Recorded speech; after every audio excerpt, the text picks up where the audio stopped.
Baghdad की कहानी जो जिंदगी बदल दे। नमस्कार दोस्तों, चिंकी मॉरल स्टोरीज में आपका स्वागत है। दोस्तों, कहानियां सिर्फ मनोरंजन नहीं होती। कुछ कहानियां इंसान की सोच बदल देती है, कुछ फैसले बदल देती है और कुछ जिंदगी की दिशा ही मोड़ देती है। आज हम आपको ऐसी ही एक कहानी सुनाने जा रहे हैं जो बगदाद की गलियों से निकलकर सीधे दिल तक पहुंचती है। ये कहानी है लालच और संतोष की, घमंड और विनम्रता की, और सबसे बढ़कर इंसान के कर्मों की। अगर आपने इस कहानी को ध्यान से सुना तो यकीन मानिए आप अपनी जिंदगी को देखने का नजरिया बदल देंगे। तो चलिए बिना देर किए शुरू करते हैं आज की कहानी। बहुत समय पहले की बात है। बगदाद एक बेहद समृद्ध और खूबसूरत शहर हुआ करता था। ऊंची ऊंची इमारतें, चौड़ी सड़कें, रंगीन बाजार और दूर दूर तक फैला व्यापार। बगदाद का नाम सुनते ही लोगों के मन में दौलत, ज्ञान और इंसाफ की तस्वीर उभर आती थी। इस शहर में अमीर भी रहते थे और गरीब भी, लेकिन कानून सबके लिए एक जैसा था। उसी बगदाद शहर में हसन नाम का एक युवक रहता था। हसन बेहद गरीब था। उसके पास न तो बड़ी दुकान थी, ना ही खेत खलिहान। वो एक छोटी सी गली में मिट्टी के टूटे फूटे घर में रहता था। उसके पिता का देहांत बचपन में ही हो गया था और माँ बीमार रहती थी। हसन दिन भर मेहनत करता, कभी किसी की दुकान पर काम करता, कभी बोझा ढोता, और जो थोड़ा बहुत कमाता उसी से घर चलता। गरीबी के बावजूद हसन ईमानदार था। वो कभी किसी का हक नहीं मारता था। अगर रास्ते में उसे एक सिक्का भी पड़ा मिल जाता तो वो उसे उठाकर पास की मस्जिद में रख देता ताकि असली मालिक को मिल सके। लोग उसकी ईमानदारी की तारीफ तो करते थे, लेकिन मदद कोई नहीं करता था। एक दिन बगदाद के बाजार में बड़ा हंगामा मचा हुआ था। बादशाह ने ऐलान किया था कि जो भी व्यक्ति सच्चाई और बुद्धि का परिचय देगा उसे इनाम दिया जाएगा। ये खबर पूरे शहर में आग की तरह फैल गई। लोग तरह तरह की उम्मीदें लेकर दरबार की ओर जाने लगे। हसन ने भी ये खबर सुनी। उसकी माँ ने कहा, बेटा, हमें इनाम की उम्मीद नहीं करनी चाहिए। मेहनत ही हमारी असली दौलत है। हसन ने मुस्कुराकर कहा, अम्मी, मैं इनाम के लिए नहीं, बस देखने के लिए जा रहा हूँ। दरबार में पहुंचा तो देखा कि वहाँ बड़े बड़े व्यापारी, विद्वान और अमीर लोग खड़े थे। हर किसी की नजर इनाम पर थी।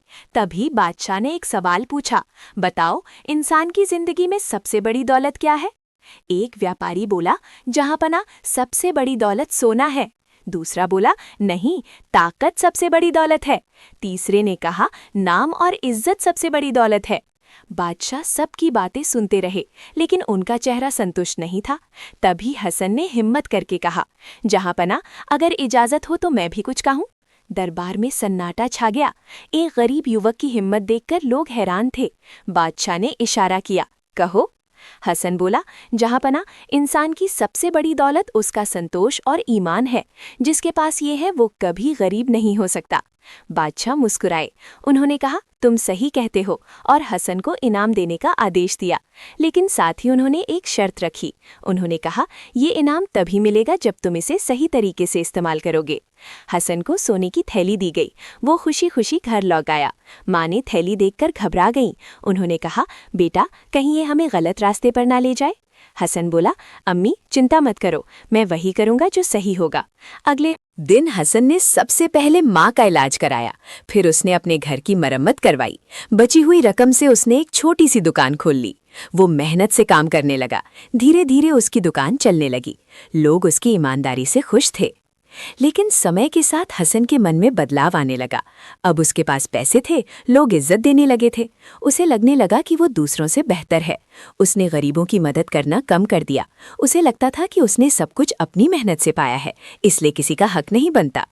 एक दिन बगदाद में अकाल पड़ा। लोग भूखे मरने लगे। गरीब हसन के पास मदद के लिए आए, लेकिन उसने दरवाज़ा बंद कर लिया। उसी रात उसे अजीब सपना आया। उसने देखा कि वो फिर से उसी टूटे हुए घर में है। माँ बीमार है और कोई मदद करने वाला नहीं है। हसन की आंख खुल गई। उसका दिल जोर जोर से धड़क रहा था। वो सुबह होते ही मस्जिद गया। वहाँ एक बूढ़ा फकीर बैठा था।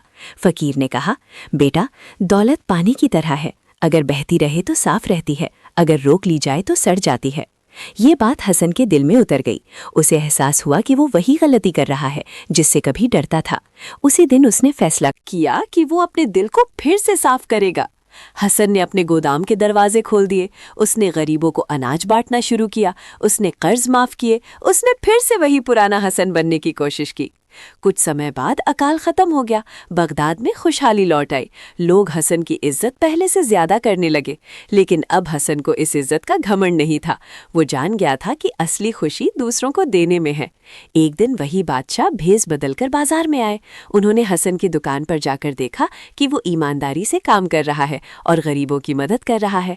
बादशाह ने अपनी पहचान बताई और कहा, तुमने मेरी शर्त निभा दी। हसन ने सिर झुकाकर कहा, जहां पना असली शर्त तो जिंदगी ने मुझे सिखाई।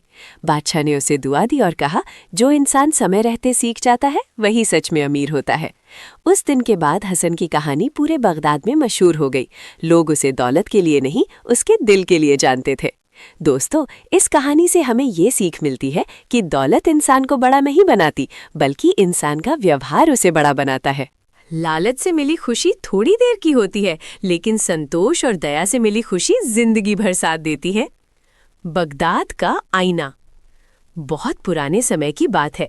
बगदाद अपनी समृद्धि, ज्ञान और न्याय के लिए पूरे संसार में प्रसिद्ध था।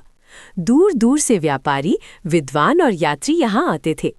कहा जाता था कि बगदाद की गलियों में सिर्फ सोना चांदी नहीं चमकता, बल्कि वहाँ इंसान के कर्मों का असली चेहरा भी दिखाई देता है। इसी बगदाद में सलीम नाम का एक युवक रहता था। सलीम साधारण परिवार से था, न बहुत अमीर न बहुत गरीब। उसके पिता कपड़े का छोटा सा व्यापार करते थे। दुकान बहुत बड़ी नहीं थी, लेकिन ईमानदारी से चलती थी। पिता अक्सर सलीम से कहा करते थे, बेटा, मुनाफा कम या ज्यादा हो सकता है, लेकिन नीयत अगर गंदी हो गई तो सब कुछ खो जाता है। पिता के देहांत के बाद सलीम पर घर और दुकान दोनों की जिम्मेदारी आ गई। शुरुआत में वो पिता की सीख पर चला, सही नापतोल, सच्चा व्यवहार और मीठी जुबान। लोग उसकी तारीफ करते थे।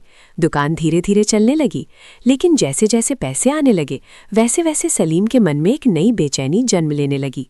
उसे लगने लगा कि वो जितनी मेहनत कर रहा है, उतना पैसा नहीं कमा पा रहा। आसपास के कुछ व्यापारी कम मेहनत में ज्यादा अमीर होते जा रहे थे।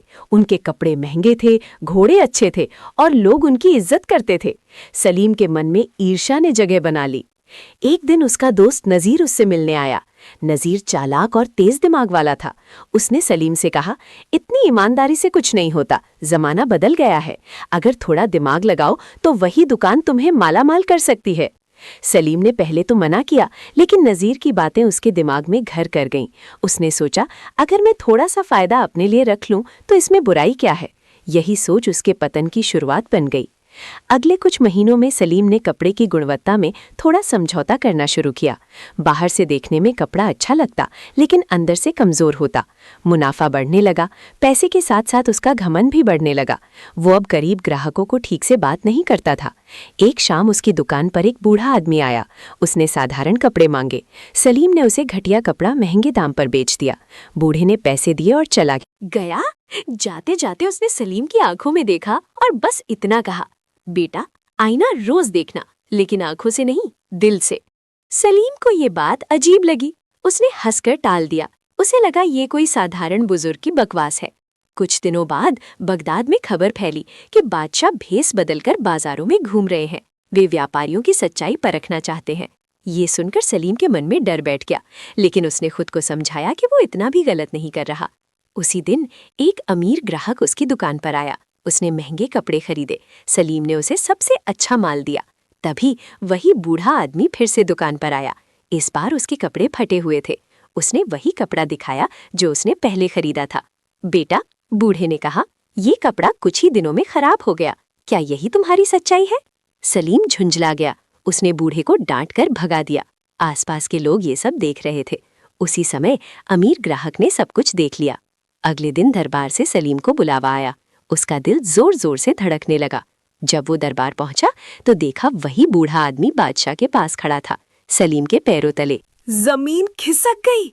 बादशाह ने कहा, मैंने तुम्हारी दुकान पर 2 चेहरे देखे, एक अमीर के लिए और एक गरीब के लिए। बताओ, तुम्हारा असली चेहरा कौन सा है? सलीम के पास कोई जवाब नहीं था। उसकी आंखों के सामने पिता की बातें घूमने लगी। उसे एहसास हुआ कि उसने पैसे के लिए अपने संस्कार बेच दिए हैं। उसने सिर झुकाकर सारी सच्चाई बता दी। उसने कहा कि लालच ने उसकी आंखों पर पट्टी बांधी थी। दरबार में सन्नाटा छा गया। बादशाह ने कहा, सजा देना आसान है, लेकिन सीख देना जरूरी है। उन्होंने सलीम को आदेश दिया कि वो अपने सारे गलत तरीके से कमाए गए पैसे गरीबों में बांट दे और 1 साल तक सिर्फ ईमानदारी से व्यापार करे। सलीम ने आदेश स्वीकार किया। वो टूट चुका था, लेकिन उसके दिल पर से बोझ उतर गया था। उसने दुकान से घटिया माल हटाया। मुनाफा कम हुआ, लेकिन चैन बढ़ गया। धीरे धीरे लोग फिर से उस पर भरोसा करने लगे। वो हर ग्राहक से एक जैसा व्यवहार करता। बूढ़े, गरीब और अमीर सब उसके लिए बराबर थे। 1 साल बाद वही बूढ़ा आदमी फिर आया। इस बार उसने कपड़ा खरीदा और मुस्कुराकर कहा, आज आईने में क्या दिखता है? सलीम की आंखों में आंसू आ गए। उसने कहा, आज खुद को देख पाता हूँ। कुछ समय बाद बादशाह ने उसे फिर दरबार में बुलाया। उन्होंने कहा, तुमने खुद को बदल लिया, यही सबसे बड़ी जीत है। सलीम की दुकान फिर से चल पड़ी, लेकिन अब वो सिर्फ व्यापार नहीं करता था, बल्कि लोगों को भरोसा भी बेचता था। उसकी कहानी पूरे बगदाद में फैल गई। लोग कहते थे, अगर खुद को पहचानना हो तो सलीम की कहानी याद रखना। सलीम अब अमीर था, लेकिन घमंडी नहीं। वो जान गया था कि इंसान की असली कीमत उसके कर्म तय करते हैं, ना कि उसकी तिजोरी। उस दिन के बाद बगदाद के बाजार में एक कहावत मशहूर हो गई, जो आईने से भागता है वो सच से भागता है, और जो सच को देख ले वही सच में अमीर होता है। बगदाद का अधूरा हिसाब। बहुत पुराने समय की बात है। बगदाद एक ऐसा शहर था जहां हर गली में कारोबार की खुशबू और हर चौक पर इंसाफ की चर्चा होती थी। यहाँ लोग ये मानते थे कि अगर कहीं न्याय सच में जिंदा है तो वो बगदाद में ही सांस लेता है। इसी शहर में यूसुफ नाम का एक युवक रहता था, जो हिसाब किताब में बेहद तेज था। लोग कहते थे कि उसकी उंगलियां जैसे सिक्कों की आवाज़ पहचान लेती थीं और उसकी आंखें झूठ को दूर से ही पकड़ लेती थीं। यूसुफ के पिता दरबार के लिए हिसाब लिखते थे। वे सख्त लेकिन ईमानदार इंसान थे। उन्होंने यूसुफ को बचपन से ही सिखाया था कि गलत हिसाब सिर्फ पैसों का नहीं होता, वो आत्मा का भी होता है। पिता की मौत के बाद यूसुफ ने वही काम संभाल लिया। शुरुआत में वो भी अपने पिता की तरह निडर और सच्चा था। दरबार में उसे सम्मान मिलता था, लेकिन तनख्वाह सीमित थी। यूसुफ का दिल अक्सर ये सोचकर बेचैन हो जाता कि उसकी मेहनत का सही मोल नहीं मिल रहा। वो देखता कि कई दरबारी बिना मेहनत के ऐश कर रहे हैं। धीरे धीरे उसके मन में ये सवाल उठने लगा कि क्या ईमानदारी सच में फायदे का सौदा है। एक दिन दरबार में एक बड़ा ठेका आया। बगदाद की अनाज भंडारण व्यवस्था का पूरा हिसाब तैयार करना था। इसमें बहुत पैसा जुड़ा था। कुछ व्यापारियों ने यूसुफ से गुपचुप मुलाकात की। उन्होंने कहा कि अगर वो हिसाब में थोड़ी सी गड़बड़ी कर दे तो उसे मोटा इनाम मिलेगा।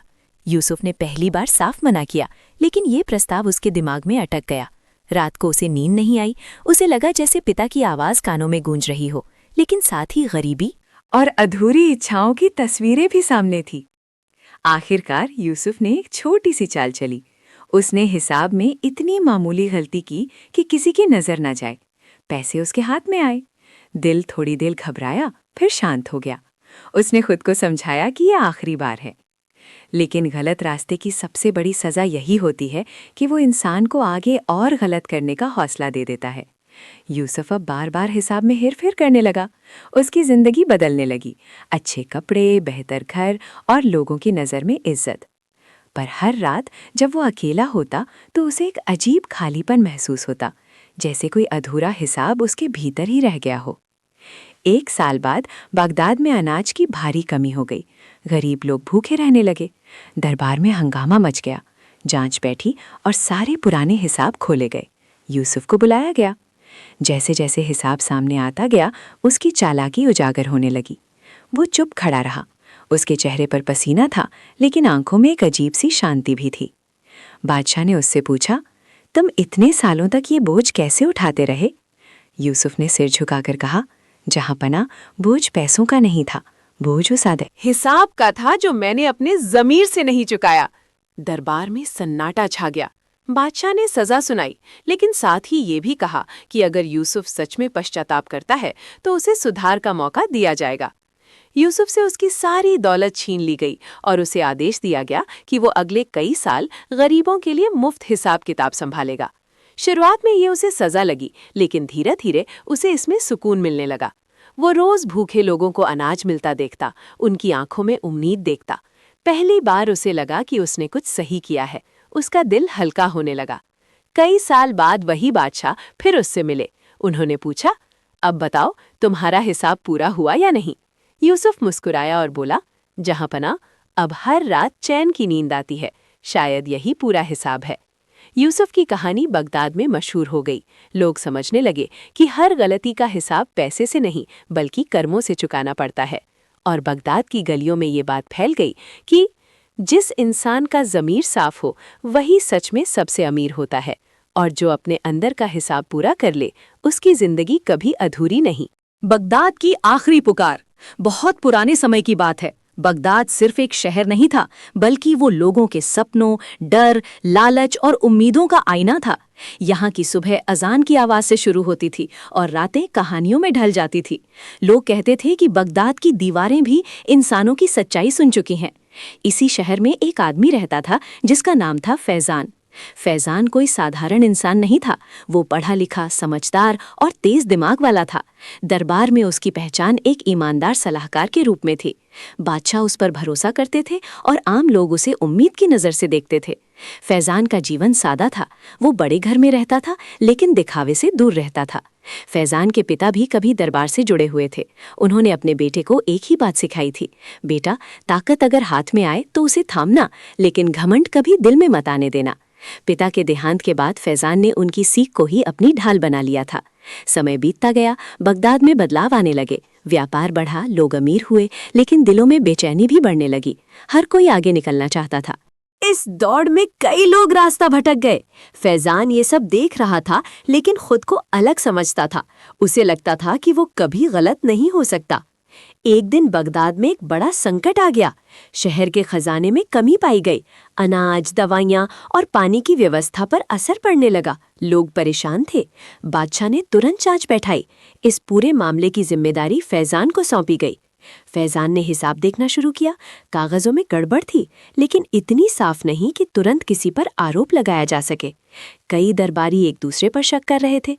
फैज़ान दिन रात काम करने लगा। इसी बीच कुछ अमीर व्यापारियों ने उससे संपर्क किया।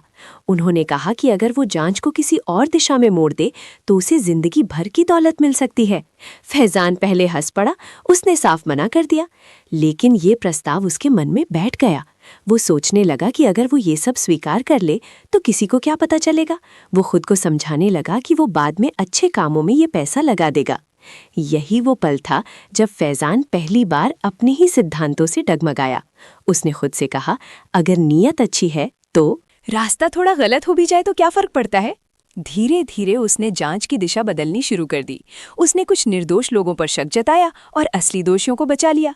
बदले में उसे बेशुमार दौलत मिली। उसका जीवन बाहर से पहले से भी बेहतर हो गया, लेकिन अंदर से वो खोखला होने लगा। रातें उसकी दुश्मन बन गई। उसे नींद नहीं आती थी। उसे सपनों में बगदाद की गलियां दिखती जहां लोग भूखे घूम रहे होते। उसे बच्चों की आंखें दिखती जिनमें सवाल होते। एक रात उसने सपना देखा कि उसका पिता उसके सामने खड़े हैं। वे कुछ नहीं कह रहे थे, बस उसे देख रहे थे। वो नजरें नहीं मिला पा रहा था। नींद टूट गई और फैज़ान पसीने में भीगा हुआ था। अगले दिन वो शहर में निकला। उसने खुद देखा कि लोग सच में तकलीफ में हैं। अनाज की कीमतें बढ़ चुकी थी। गरीबों के चेहरे उतरे हुए थे। फैज़ान पहली बार ये समझने लगा कि उसके फैसलों का असर कितनी दूर तक गया है। उसी दिन दरबार में एक बूढ़ी औरत लाई गई। उसने रोते हुए कहा कि उसका बेटा भूख से मर गया क्योंकि उसे समय पर अनाज नहीं मिला। फैज़ान की आंखें झुक गईं। उसे लगा जैसे किसी ने उसके सीने पर पत्थर रख दिया। दिया हो? बादशाह ने फैज़ान की ओर देखा और पूछा, क्या तुम्हें यकीन है कि सच्चाई सामने आ चुकी है? फैज़ान के होंठ कांप गए। वो जानता था कि सच्चाई अभी भी छुपी हुई है और उसे छुपाने वाला वही है। पूरा दरबार उसकी ओर देख रहा था। उस पल फैज़ान के सामने दो रास्ते थे। एक रास्ता था चुप रहने का, ताकत और दौलत बचाने का। दूसरा रास्ता था सच बोलने का, सब कुछ खो देने का। उसने गहरी सांस ली और सच बोल दिया। उसने बताया कि कैसे उसे रिश्वत दी गई, कैसे उसने जांच को गलत दिशा में मोड़ा और कैसे उसकी चुप्पी ने बगदाद को इस हाल में पहुंचा दिया। दरबार में सन्नाटा छा गया। कुछ लोग गुस्से में थे, कुछ हैरान। बादशाह की आंखों में दर्द साफ दिख रहा था। बादशाह ने कहा, तुमने मेरे भरोसे को तोड़ा है, लेकिन आज तुमने अपने ज़मीर को बचा लिया। फैज़ान से उसकी सारी संपत्ति छीन ली गई। उसे पद से हटा दिया गया। उसे आदेश दिया गया कि वो बगदाद के गरीब इलाकों में जाकर सेवा करेगा, बिना किसी अधिकार और पहचान के। फैज़ान ने सज़ा स्वीकार कर ली। पहली बार उसे लगा कि उसके कंधों से कोई भारी बोझ उतर गया है। अगले कई सालों तक वो गरीबों के बीच रहा। वो अनाज बांटता, बीमारों की देखभाल करता और बच्चों को पढ़ाता। लोग नहीं जानते थे कि वो कभी दरबार का बड़ा आदमी था। वे उसे सिर्फ एक मददगार इंसान के रूप में जानते थे। धीरे धीरे फैजान के चेहरे पर फिर से सुकून लौटने लगा। वो कम खाता था, कम सोता था, लेकिन खुश रहता था। उसे एहसास हुआ कि असली ताकत कुर्सी में नहीं बल्कि सही काम करने में है। कई साल बाद बगदाद फिर से समृद्ध हो गया। बादशाह ने एक दिन फैजान को बुलाया। उन्होंने कहा, तुम्हारी सजा पूरी हुई, अब बताओ क्या तुम कुछ पाना चाहते हो? फैजान मुस्कुराया और बोला, जहां पना, मैंने जो खोया था वो वापस नहीं चाहिए। मैंने जो पाया है वही काफी है। बादशाह ने उसे सम्मान देने की पेशकश की, लेकिन फैजान ने मना कर दिया। उसने कहा कि वो अब उसी जगह खुश है जहां वो लोगों के काम आ सके। फैजान की कहानी बगदाद में फैल गई। लोग उसे आखिरी पुकार कहते थे, क्योंकि उसकी सच्चाई ने शहर को बचा लिया था। और बगदाद की गलियों में ये बात हमेशा के लिए लिख दी गई कि जो इंसान सच बोलने की हिम्मत रखता है वही इतिहास बदलता है, और जो अपने ज़मीर की आखिरी पुकार सुन ले, उसकी जिंदगी कभी बेकार नहीं जाती। बगदाद का वो दिन जो कभी नहीं भुलाया गया। बहुत पुराने समय की बात है। बगदाद सिर्फ एक शहर नहीं था, वो लोगों के विश्वास, डर, उम्मीद और इंसाफ का केंद्र था। यहाँ की गलियों में चलते हुए ऐसा लगता था जैसे हर दीवार कुछ कहना चाहती हो। सुबह की रोशनी जैसे ही बाजारों में फैलती, लोगों की जिंदगी फिर से दौड़ने लगती। कोई रोटी की तलाश में निकलता, कोई दौलत की तो कोई इज्जत की। इसी बगदाद में उमर नाम का एक व्यक्ति रहता था। उमर कोई बादशाह नहीं था, ना ही कोई बड़ा व्यापारी। वो दरबार में एक मामूली सा कर्मचारी था, जिसका काम था फरियादों को लिखना और उन्हें सही अधिकारी तक पहुंचाना। लोग उसे ज्यादा महत्व नहीं देते थे, लेकिन उमर अपने काम को ईमानदारी से करता था। उमर का जीवन साधारण था। वो सुबह जल्दी उठता, मस्जिद जाता, फिर दरबार पहुंचता। शाम को लौटते समय वो अक्सर शहर की गरीब बस्तियों से होकर गुजरता। वहाँ के बच्चों को खेलते देखकर उसे अजीब सा सुकून मिलता। उसे लगता था कि शायद असली खुशी इन्हीं मुस्कानों में छुपी है। उमर के पिता भी कभी दरबार में काम करते थे। उन्होंने मरने से पहले उमर से कहा था, बेटा, इंसाफ की कलम कभी टेढ़ी मत चलने देना, क्योंकि एक गलत लकीर कई जिंदगियां बिगाड़ देती है। उमर ने इस बात को हमेशा अपने दिल में रखा। एक दिन बगदाद में अजीब सी बेचैनी फैल गई। शहर के खजाने से बड़ी रकम गायब हो गई थी। ये रकम गरीबों के लिए रखी गई थी, जिससे अनाज और दवाइयाँ खरीदी जानी थी। खबर फैलते ही लोग सड़कों पर आ गए। सवाल उठने लगे, शक होने लगे। बादशाह ने तुरंत दरबार लगाया और जांच का आदेश दिया। बड़े बड़े अफसर और सलाहकार इस काम में लग गए। उमर को लगा कि ये मामला उसके काम से कहीं बड़ा है, लेकिन जल्द ही उसे भी बुलाया गया। उससे कहा गया कि वो पिछले कई महीनों की फरियादें और खर्चों का रिकॉर्ड देखे। उमर ने कागज पलटने शुरू किए। उसे धीरे धीरे कुछ अजीब बातें दिखने लगी। कुछ फरियादें ऐसी थीं जिन पर कोई कार्रवाई नहीं हुई थी, जबकि कागजों में खर्च दिखाया गया था। उमर का दिल जोर से धड़कने लगा। उसे एहसास हुआ कि ये सिर्फ चोरी नहीं बल्कि किसी बड़ी साजिश का हिस्सा है। वो ये बात अपने वरिष्ठ अधिकारी के पास लेकर गया।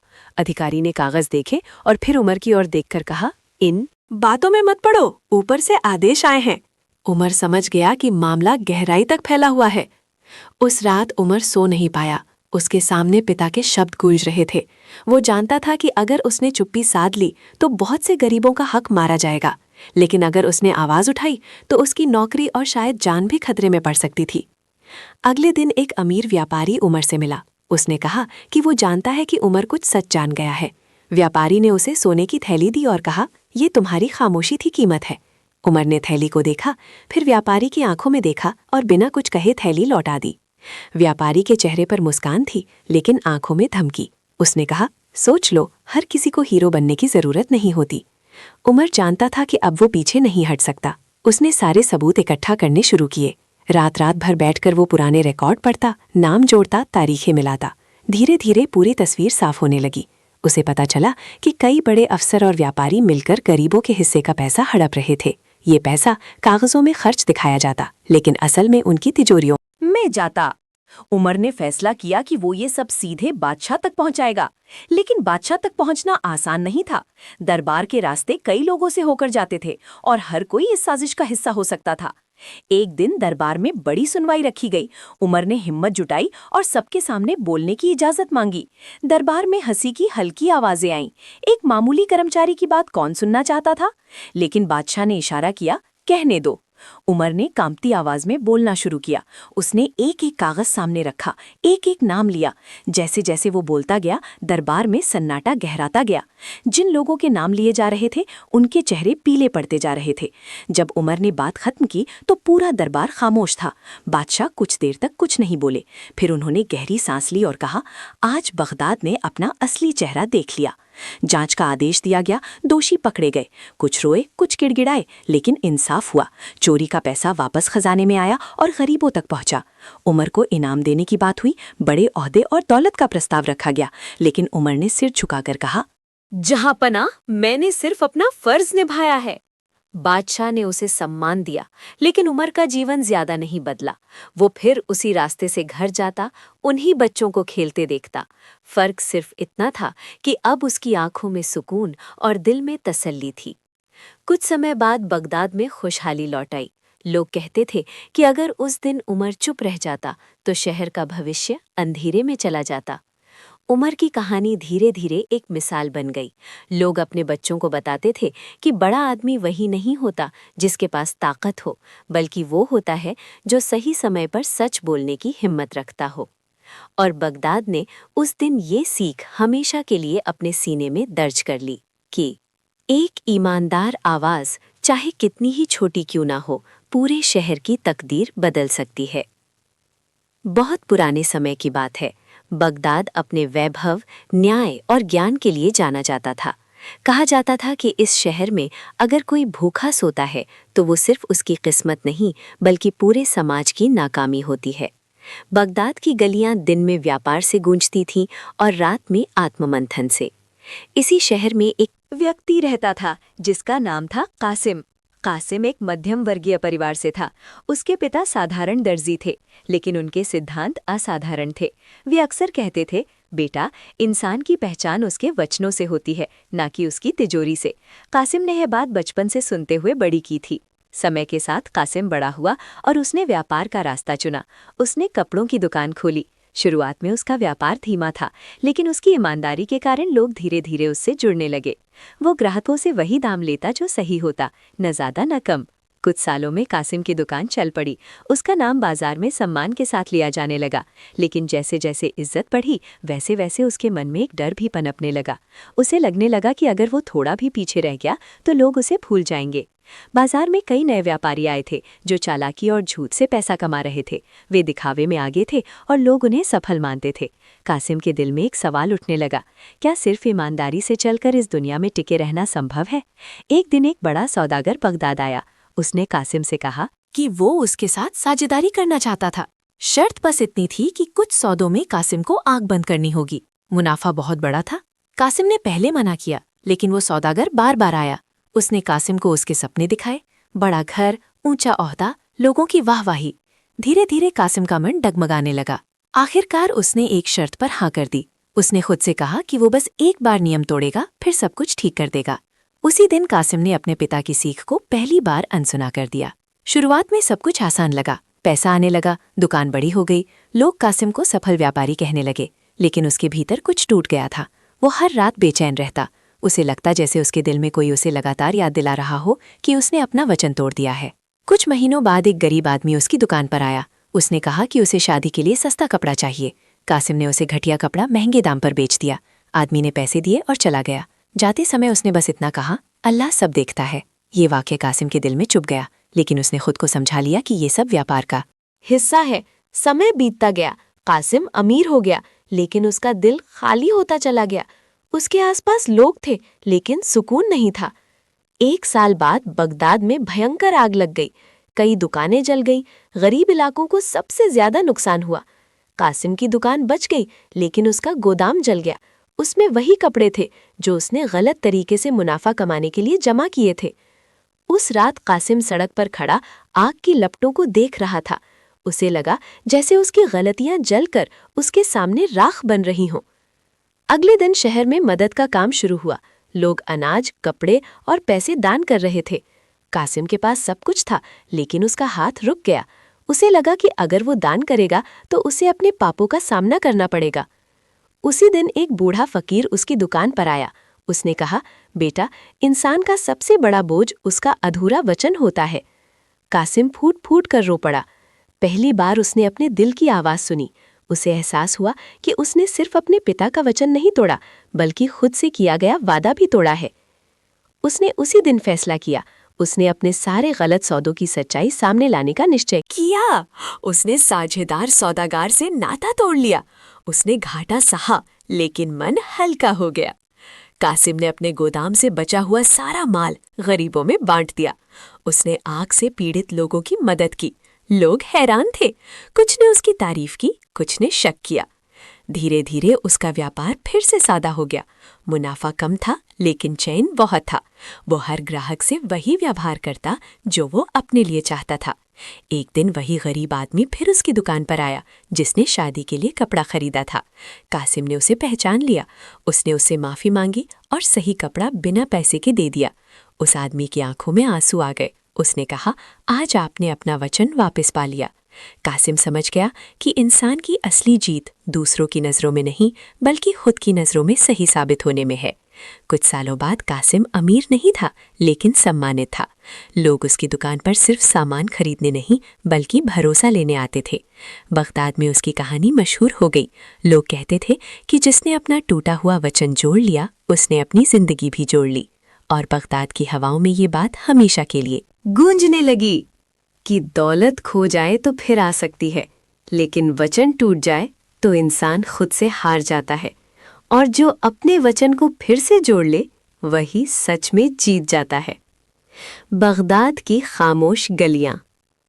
बहुत पुराने समय की बात है। बगदाद सिर्फ एक शहर नहीं था, बल्कि ये उम्मीद, व्यापार और न्याय का केंद्र माना जाता था। शहर की गलियों में चलते हुए ऐसा लगता था कि हर दीवार, हर रास्ता और हर चौराहा कुछ कह रहा है। सुबह की रोशनी जैसे ही बाजार में फैलती, लोग अपने कामों में लग जाते। कोई रोटी के लिए दौड़ता, कोई दौलत के लिए और कोई केवल इज्जत के लिए। इसी शहर में रह रहा था फारूक नाम का युवक। फारूक कोई बड़ा व्यापारी नहीं था, ना ही उसका कोई ऊंचा पद था। वो एक छोटे से दरबार में क्लर्क की नौकरी करता था। उसका काम था फरियादों को लिखना और उन्हें सही अधिकारी तक पहुंचाना। लोग उसे ज्यादा महत्व नहीं देते थे, लेकिन फारूक अपने काम में ईमानदार था। फारूक का जीवन साधारण था। वो सुबह जल्दी उठता, मस्जिद जाता, फिर दरबार पहुंचता और शाम को घर लौटता। रास्ते में वो गरीब इलाकों से गुजरता, बच्चों को खेलते देखता और उनका उत्साह से खुशी देता। उसे लगता था कि शायद असली सुख इन छोटे छोटे पलों में ही छुपा है। फारूक के पिता भी कभी दरबार में काम करते थे। उन्होंने मरने से पहले कहा था, बेटा, इंसान की असली पहचान उसके वचनों और कर्मों से होती है, ना कि उसकी दौलत या पद से। फारूक ने ये बात दिल में बसा ली थी। समय के साथ फारूक बड़ा हुआ। उसने मेहनत की और दरबार में कुछ सम्मान भी पा लिया। लेकिन जैसे जैसे वो जिम्मेदारियों में बढ़ा, उसके मन में डर और बेचैनी भी पनपने लगी। उसे लगता था कि अगर वो थोड़ा पीछे रह गया तो लोग उसे भूल जाएंगे। एक दिन बगदाद में बड़ी परेशानी खड़ी हो गई। शहर के खजाने से बड़ी रकम गायब हो गई। ये रकम गरीबों के लिए रखी गई थी, ताकि उनके लिए अनाज, कपड़े और दवाइयाँ खरीदी जा सके। ये खबर फैलती ही लोग सड़कों पर उतर आए। सवाल उठने लगे, शक होने लगे। बादशाह ने तुरंत दरबार बुलाया और जांच का आदेश दिया। बड़े बड़े अफसर और सलाहकार काम में लग गए। फारूक को भी बुलाया गया। उसे पिछले कई महीनों की फरियादें और खर्च का रिकॉर्ड देखने को कहा गया। फारूक ने कागज पलटना शुरू किया। धीरे धीरे उसे कुछ अजीब चीजें दिखाई देने लगी। कई फरियादें बिना कार्रवाई के बंद कर दी गई थी, जबकि खर्च उनके नाम पर दिखाए गए थे। फारूक का दिल जोर से धड़कने लगा। उसे एहसास हुआ कि ये केवल चोरी नहीं है, बल्कि एक बड़ी साजिश है। उसने ये बात अपने वरिष्ठ अधिकारी के पास रखी। अधिकारी ने कागज देखे और कहा, इसमें मत पढ़ो, ऊपर से आदेश आ गए हैं। फारूक समझ गया कि मामला गहरा है। रात को वो नींद नहीं ले पाया। पिता के शब्द कानों में गूंज रहे थे। वो जानता था कि अगर उसने चुप रहना चुना तो गरीबों का नुकसान होगा, लेकिन अगर उसने आवाज उठाई तो वो अपने करियर और सुरक्षा को खतरे में डाल सकता था। अगले दिन एक अमीर व्यापारी फारूक के पास आया। उसने कहा कि वो जानता है कि फारूक कुछ सच जान गया है। व्यापारी ने सोने की थैली दी और कहा, ये तुम्हारी चुप्पी का इनाम है। फारूक ने थैली को देखा, फिर व्यापारी की आंखों में देखा और बिना कुछ कहे थैली लौटा दी। व्यापारी ने मुस्कुराते हुए कहा, सोच लो, हर किसी को हीरो बनने की जरूरत नहीं होती। फारूक समझ गया कि अब पीछे हटना नामुमकिन है। उसने सारे सबूत इकट्ठा करने शुरू किए। रात दर रात बैठकर पुराने रिकॉर्ड पढ़े, नाम जोड़े, तारीखें मिलाई। धीरे धीरे पूरी तस्वीर सामने आने लगी। उसे पता चला कि कई बड़े अफसर और व्यापारी मिलकर गरीबों के हिस्से का पैसा हड़प रहे थे। ये पैसा कागजों में खर्च दिखाया जाता, असल में उनकी तिजोरियों में जाता। फारूक ने निर्णय लिया कि वो सीधे बादशाह तक ये सब बात पहुंचाएगा। लेकिन दरबार में पहुंचना आसान नहीं था। रास्ते में कई लोग साजिश का हिस्सा हो सकते थे। एक दिन सुनवाई रखी गई। फारूक ने हिम्मत जुटाई और सबके सामने बोलने की अनुमति मांगी। दरबार में हल्की हंसी उठी। एक मामूली क्लर्क की बात कौन सुनेगा? लेकिन बादशाह ने इशारा किया, कहने दो। फारूक ने कांपती आवाज में बोलना शुरू किया। उसने कागजों को पेश किया, नाम लिए और घटनाओं का विवरण दिया। जैसे जैसे वो बोलता गया, दरबार में सन्नाटा छा गया। दोषियों के चेहरे पीले पड़ गए। बादशाह ने गहरी सांस ली और कहा, आज बगदाद ने अपना असली चेहरा देख लिया। जांच का आदेश हुआ, दोषियों को पकड़ा गया। कुछ रोए, कुछ मिन्नतें करने लगे, लेकिन न्याय हुआ। चोरी का पैसा वापस खजाने में गया और गरीबों तक पहुंचा। फारूक को इनाम देने की पेशकश हुई। ऊंचा पद और दौलत दी जा सकती थी, लेकिन फारूक ने सिर झुकाकर कहा, जहां पना मैंने केवल अपना फर्ज निभाया है। बादशाह ने उसे सम्मान दिया, लेकिन फारूक की जिंदगी अधिक नहीं बदली। वो फिर उसी रास्ते से घर लौटता, बच्चों को खेलता देखता और गरीब इलाकों में घूमता। फर्क केवल ये था कि अब उसके दिल और आंखों में सुकून था। समय बीतता गया, बगदाद में खुशहाली लौट आई। लोगों ने फारूक की ईमानदारी को मिसाल के तौर पर पेश किया। उन्होंने अपने बच्चों को बताया कि बड़ा आदमी वही नहीं होता जिसके पास दौलत और पद हो, बल्कि वही होता है जो सही समय पर सच बोलने की हिम्मत रखता हो। फारूक की कहानी बगदाद की गलियों में हर उस इंसान के लिए प्रेरणा बन गई जो अपने कर्तव्य और वचन के बीच उलझता है। फारूक ने धीरे धीरे समाज सेवा में खुद को लगा दिया। वो गरीबों के लिए स्कूल खोलता, बीमारों की मदद करता और बच्चों को शिक्षा देता। उसके लिए मुनाफा अब प्राथमिकता नहीं रहा। उसका जीवन सादगी और ईमानदारी में बह गया। कुछ सालों बाद वही गरीब आदमी जिसने पहले उससे कपड़ा खरीदा था फिर आया। फारूक ने उसे पहचान लिया। उसने माफी मांगी और उसे बिना पैसों के कपड़ा दे दिया। आदमी की आंखों में आंसू गए। उसने कहा, आज आपने अपना वचन वापस पा लिया। फारूक समझ गया कि इंसान की असली जीत दूसरों की नज़र में नहीं, बल्कि खुद की नज़रों में होती है। समय के साथ फारूक अमीर नहीं रहा, लेकिन सम्मानित और खुशहाल जरूर हो गया। लोग उसकी दुकान पर सिर्फ सामान लेने नहीं, बल्कि भरोसा लेने आते थे। बगदाद की गलियों में ये बात हमेशा के लिए गूंज गई कि एक ईमानदार आवाज़, चाहे कितनी ही छोटी क्यों ना हो, पूरे शहर की तकदीर बदल सकती है। बगदाद का रहस्यमय संदेश। बहुत समय पहले बगदाद एक ऐसा शहर था जिसे न केवल उसके व्यापार और वैभव के लिए जाना जाता था, बल्कि उसके न्याय और इंसानियत के लिए भी।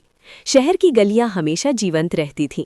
सुबह होते ही बाजार में हलचल शुरू हो जाती और रात में लोग अपने घरों में लौटकर अपने कर्मों का हिसाब सोचते। इसी शहर में रह रहा था हाशिम नाम का युवक। हाशिम साधारण परिवार से था। उसके पिता एक छोटी सी किताबों की दुकान चलाते थे और उसकी माँ घर संभालती थी। हाशिम का जीवन बहुत सादगी भरा था। वह स्कूल जाता, घर लौटकर किताबों की दुकान में अपने पिता की मदद करता और शाम को गलियों में घूमकर गरीब बच्चों की मदद करता।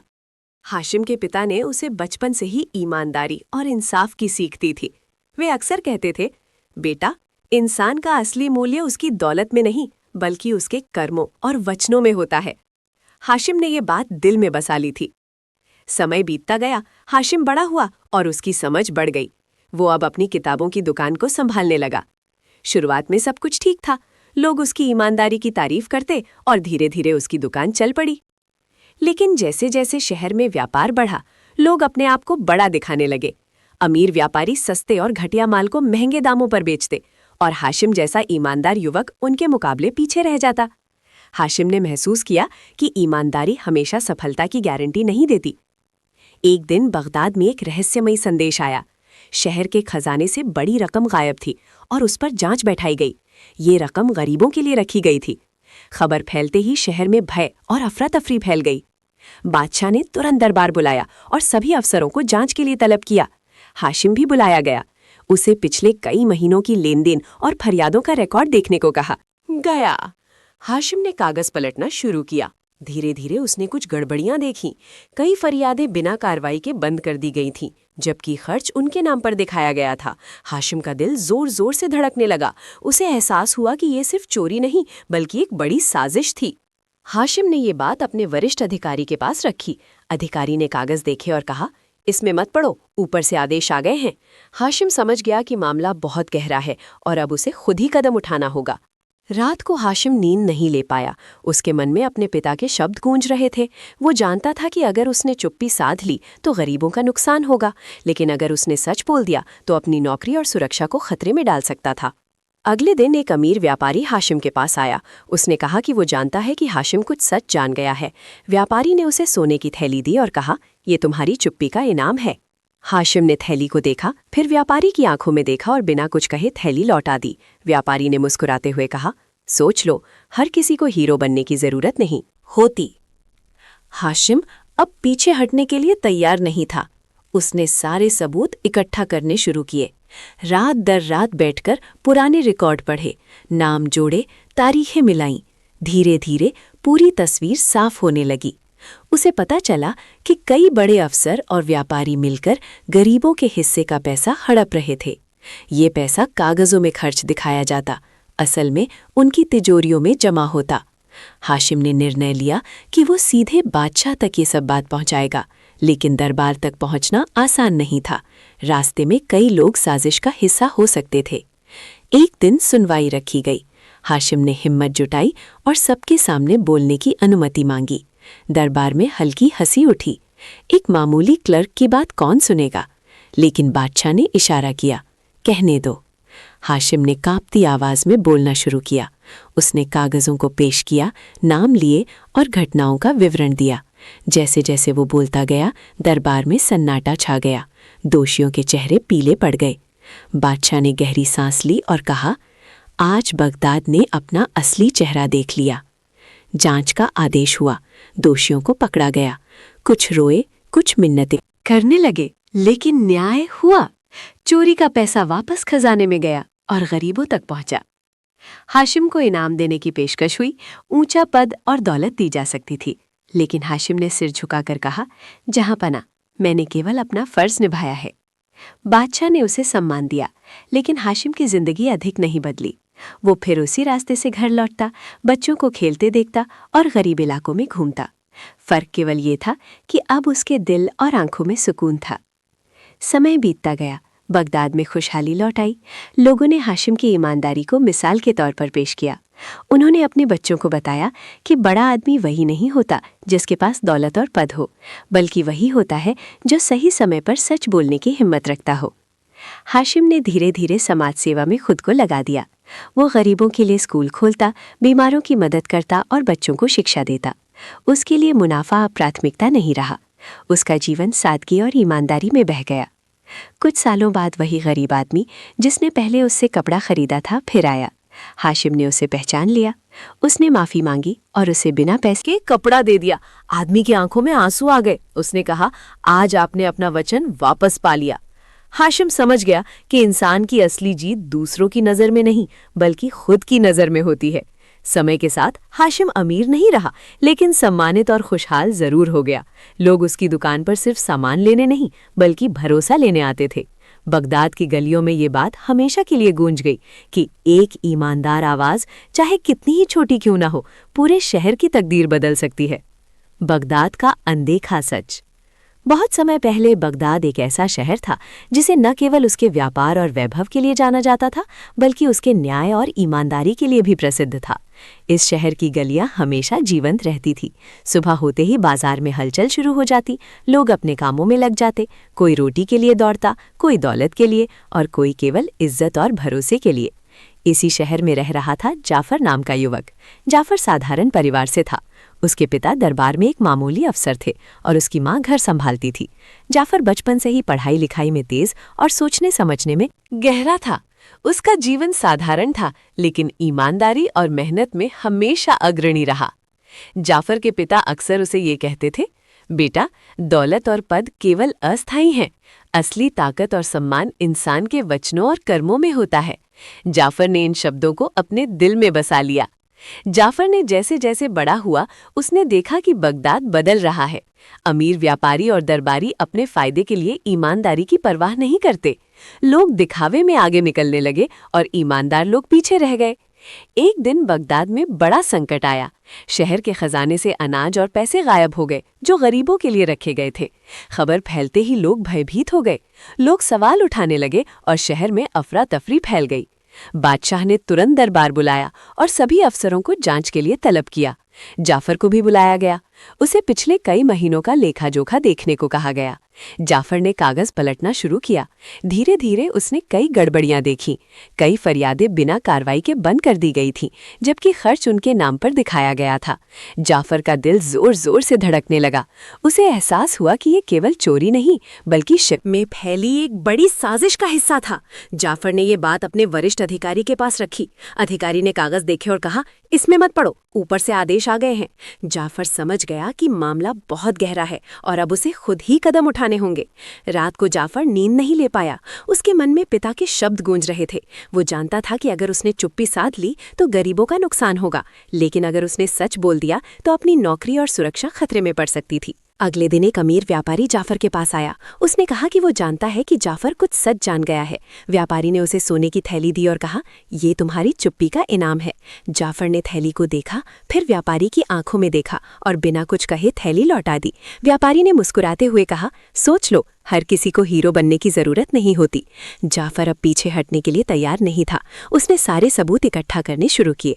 रात दर रात बैठकर पुराने रिकॉर्ड पढ़े, नाम जोड़े, तारीखें मिलाई। धीरे धीरे पूरी तस्वीर साफ होने लगी।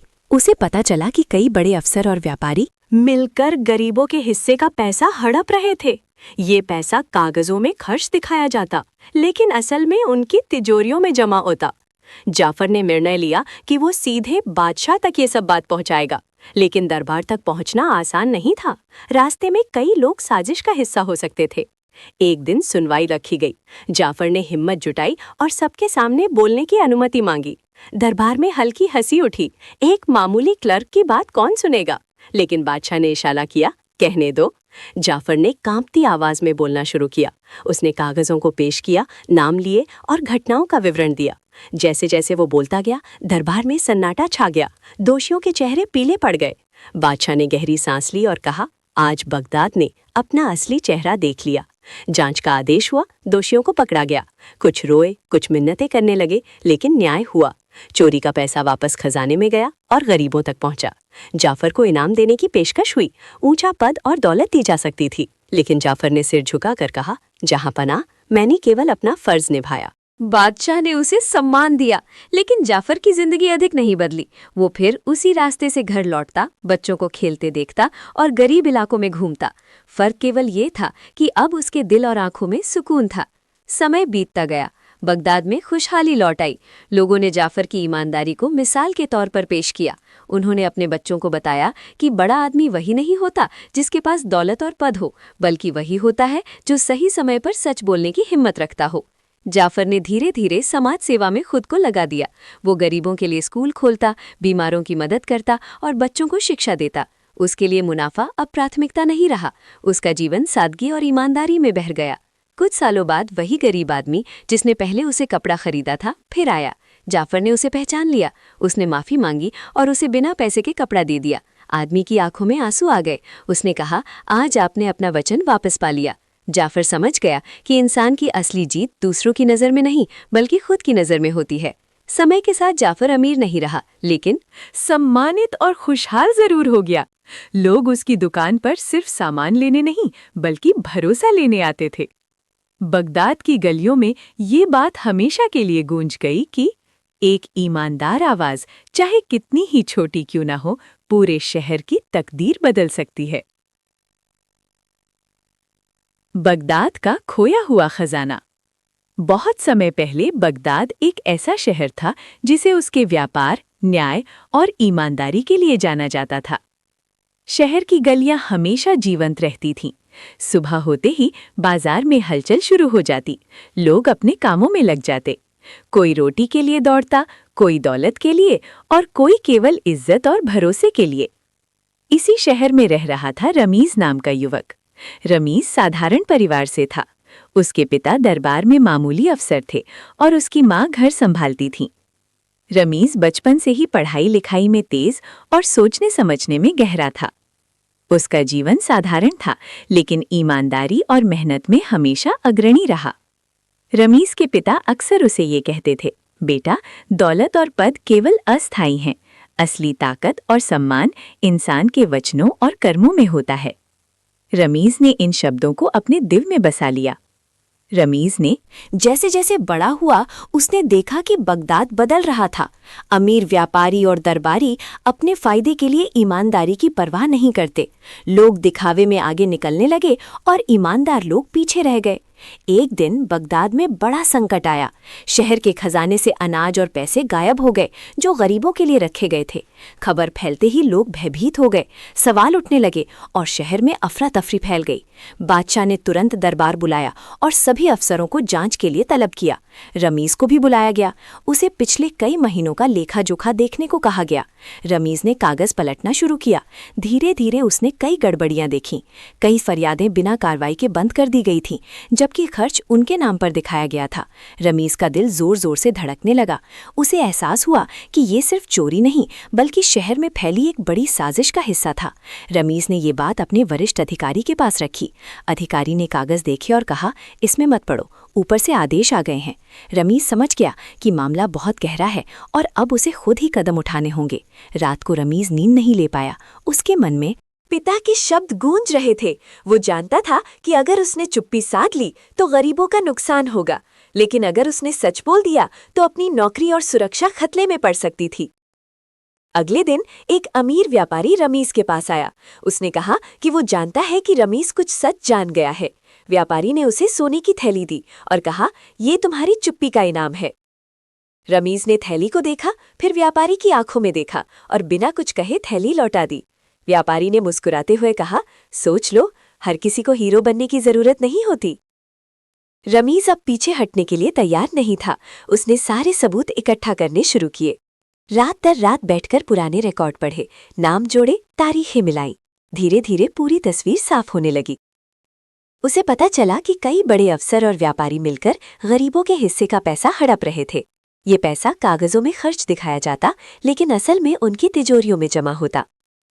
रमीज ने निर्णय लिया कि वो सीधे बादशाह तक ये सब बात पहुंचाएगा, लेकिन दरबार तक पहुंचना आसान नहीं था। रास्ते में कई लोग साजिश का हिस्सा हो सकते थे। एक दिन सुनवाई रखी गई। रमीज ने हिम्मत जुटाई और सबके सामने बोलने की अनुमति मांगी।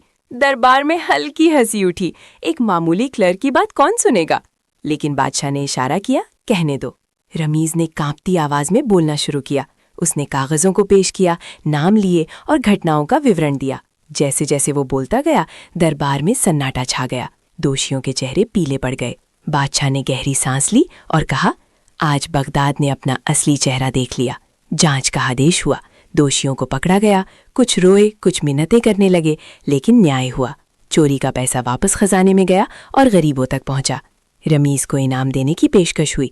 ऊंचा पद और दौलत दी जा सकती थी, लेकिन रमीज ने सिर झुकाकर कहा, जहां पनाह, मैंने केवल अपना फर्ज निभाया है। बादशाह ने उसे सम्मान दिया, लेकिन रमीज की जिंदगी अधिक नहीं बदली। वो फिर उसी रास्ते से घर लौटता, बच्चों को खेलते देखता और गरीब इलाकों में घूमता। फर्क केवल ये था कि अब उसके दिल और आंखों में सुकून था। समय बीतता गया। बगदाद में खुशहाली लौट आई। लोगों ने रमीज की ईमानदारी को मिसाल के तौर पर पेश किया। उन्होंने अपने बच्चों को बताया कि बड़ा आदमी वही नहीं होता जिसके पास दौलत और पद हो, बल्कि वही होता है जो सही समय पर सच बोलने की हिम्मत रखता हो। रमीज ने धीरे धीरे समाज सेवा में खुद को लगा दिया। वो गरीबों के लिए स्कूल खोलता, बीमारों की मदद करता और बच्चों को शिक्षा देता। उसके लिए मुनाफा प्राथमिकता नहीं रहा। उसका जीवन सादगी और ईमानदारी में बह गया। कुछ सालों बाद वही गरीब आदमी जिसने पहले उससे कपड़ा खरीदा था फिर आया। रमीज ने उसे पहचान लिया। उसने माफ़ी मांगी और उसे बिना पैसे के कपड़ा दे दिया। आदमी की आंखों में आंसू आ गए। उसने कहा, आज आपने अपना वचन वापस पा लिया। रमीज समझ गया कि इंसान की असली जीत दूसरों की नज़र में नहीं बल्कि खुद की नज़र में होती है। समय के साथ रमीज अमीर नहीं रहा, लेकिन सम्मानित और खुशहाल जरूर हो गया। लोग उसकी दुकान पर सिर्फ सामान लेने नहीं बल्कि भरोसा लेने आते थे। बगदाद की गलियों में ये बात हमेशा के लिए गूंज गई कि एक ईमानदार आवाज़, चाहे कितनी ही छोटी क्यों ना हो, पूरे शहर की तकदीर बदल सकती है। बगदाद की रहस्यमयी माला। एक ऐसा शहर था जिसे न केवल उसके व्यापार और वैभव के लिए जाना जाता था, बल्कि उसके न्याय, ईमानदारी और इंसानियत के लिए भी प्रसिद्ध माना जाता था। शहर की गलियां हमेशा जीवंत रहती थीं। सुबह होते ही बाजार में हलचल शुरू हो जाती। लोग अपने कामों में लग जाते। कोई रोटी के लिए दौड़ता, कोई दौलत के लिए और कोई केवल सम्मान और भरोसे के लिए। इसी शहर में रह रहा था फारूक नाम का युवक। फारूक एक साधारण परिवार से था। उसके पिता एक मामूली अफसर थे और उसकी मां घर संभालती थी। फारूक बचपन से ही पढ़ाई लिखाई में तेज और सोचने समझने में गहरा था। उसका जीवन साधारण था, लेकिन ईमानदारी और मेहनत में हमेशा अग्रणी रहा। फारूक के पिता अक्सर उसे कहते थे, बेटा, दौलत और पद केवल अस्थायी हैं, असली ताकत और सम्मान इंसान के वचनों और कर्मों में होता है। फारूक ने इस बात को अपने दिल में बसा लिया था। समय के साथ फारूक बड़ा हुआ। उसने देखा कि बगदाद बदल रहा था। अमीर व्यापारी और दरबारी अपने फायदे के लिए ईमानदारी की परवाह नहीं करते। लोग दिखावे में आगे निकलने लगे और ईमानदार लोग पीछे रह गए। एक दिन शहर में बड़ा संकट आया। शहर के खजाने से बड़ी रकम और अनाज गायब हो गया, जो गरीबों के लिए रखा गया था। खबर फैलते ही लोग भयभीत हो गए। शहर में अफरा तफरी फैल गई। सवाल उठने लगे कि आखिर ये चोरी कैसे हो गई। बादशाह ने तुरंत दरबार बुलाया और सभी अफसरों को जांच के लिए तलब किया। फारूक को भी बुलाया गया। उसे पिछले कई महीनों का लेखा जोखा देखने को कहा गया। फारूक ने कागज पलटना शुरू किया। धीरे धीरे उसने कई गड़बड़ियां देखीं। कई फरियादें बिना कार्रवाई के बंद कर दी गई थीं, जबकि खर्च उनके नाम पर दिखाया गया था। फारूक का दिल जोर जोर से धड़कने लगा। उसे एहसास हुआ कि ये केवल चोरी नहीं बल्कि शहर में फैली एक बड़ी साजिश का हिस्सा था। फारूक ने ये बात अपने वरिष्ठ अधिकारी के पास रखी। अधिकारी ने कागज देखे और कहा, इसमें मत पढ़ो, ऊपर से आदेश आ गए हैं। फारूक समझ गया कि मामला बहुत गहरा है और अब उसे खुद ही कदम उठाने होंगे। रात को फारूक नींद नहीं ले पाया। उसके मन में पिता के शब्द गूंज रहे थे। वो जानता था कि अगर उसने चुप्पी साध ली तो गरीबों का नुकसान होगा, लेकिन अगर उसने सच बोल दिया तो अपनी नौकरी और सुरक्षा खतरे में पड़ सकती थी। अगले दिन एक व्यापारी फारूक के पास आया। उसने कहा कि वो जानता है कि फारूक कुछ सच जान गया है। व्यापारी ने उसे सोने की थैली दी और कहा, ये तुम्हारी चुप्पी का इनाम है। फारूक ने थैली को देखा, फिर व्यापारी की आंखों में देखा और बिना कुछ कहे थैली लौटा दी।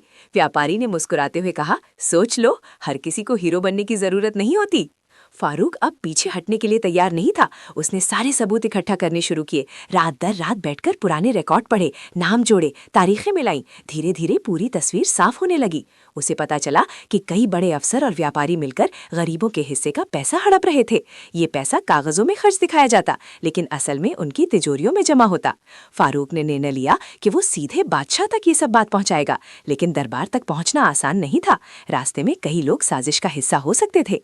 एक दिन सुनवाई रखी गई। फारूक ने हिम्मत जुटाई और सबके सामने बोलने की अनुमति मांगी। दरबार में हल्की हंसी उठी। एक मामूली क्लर्क की बात कौन सुनेगा, लेकिन बादशाह ने इशारा किया, कहने दो।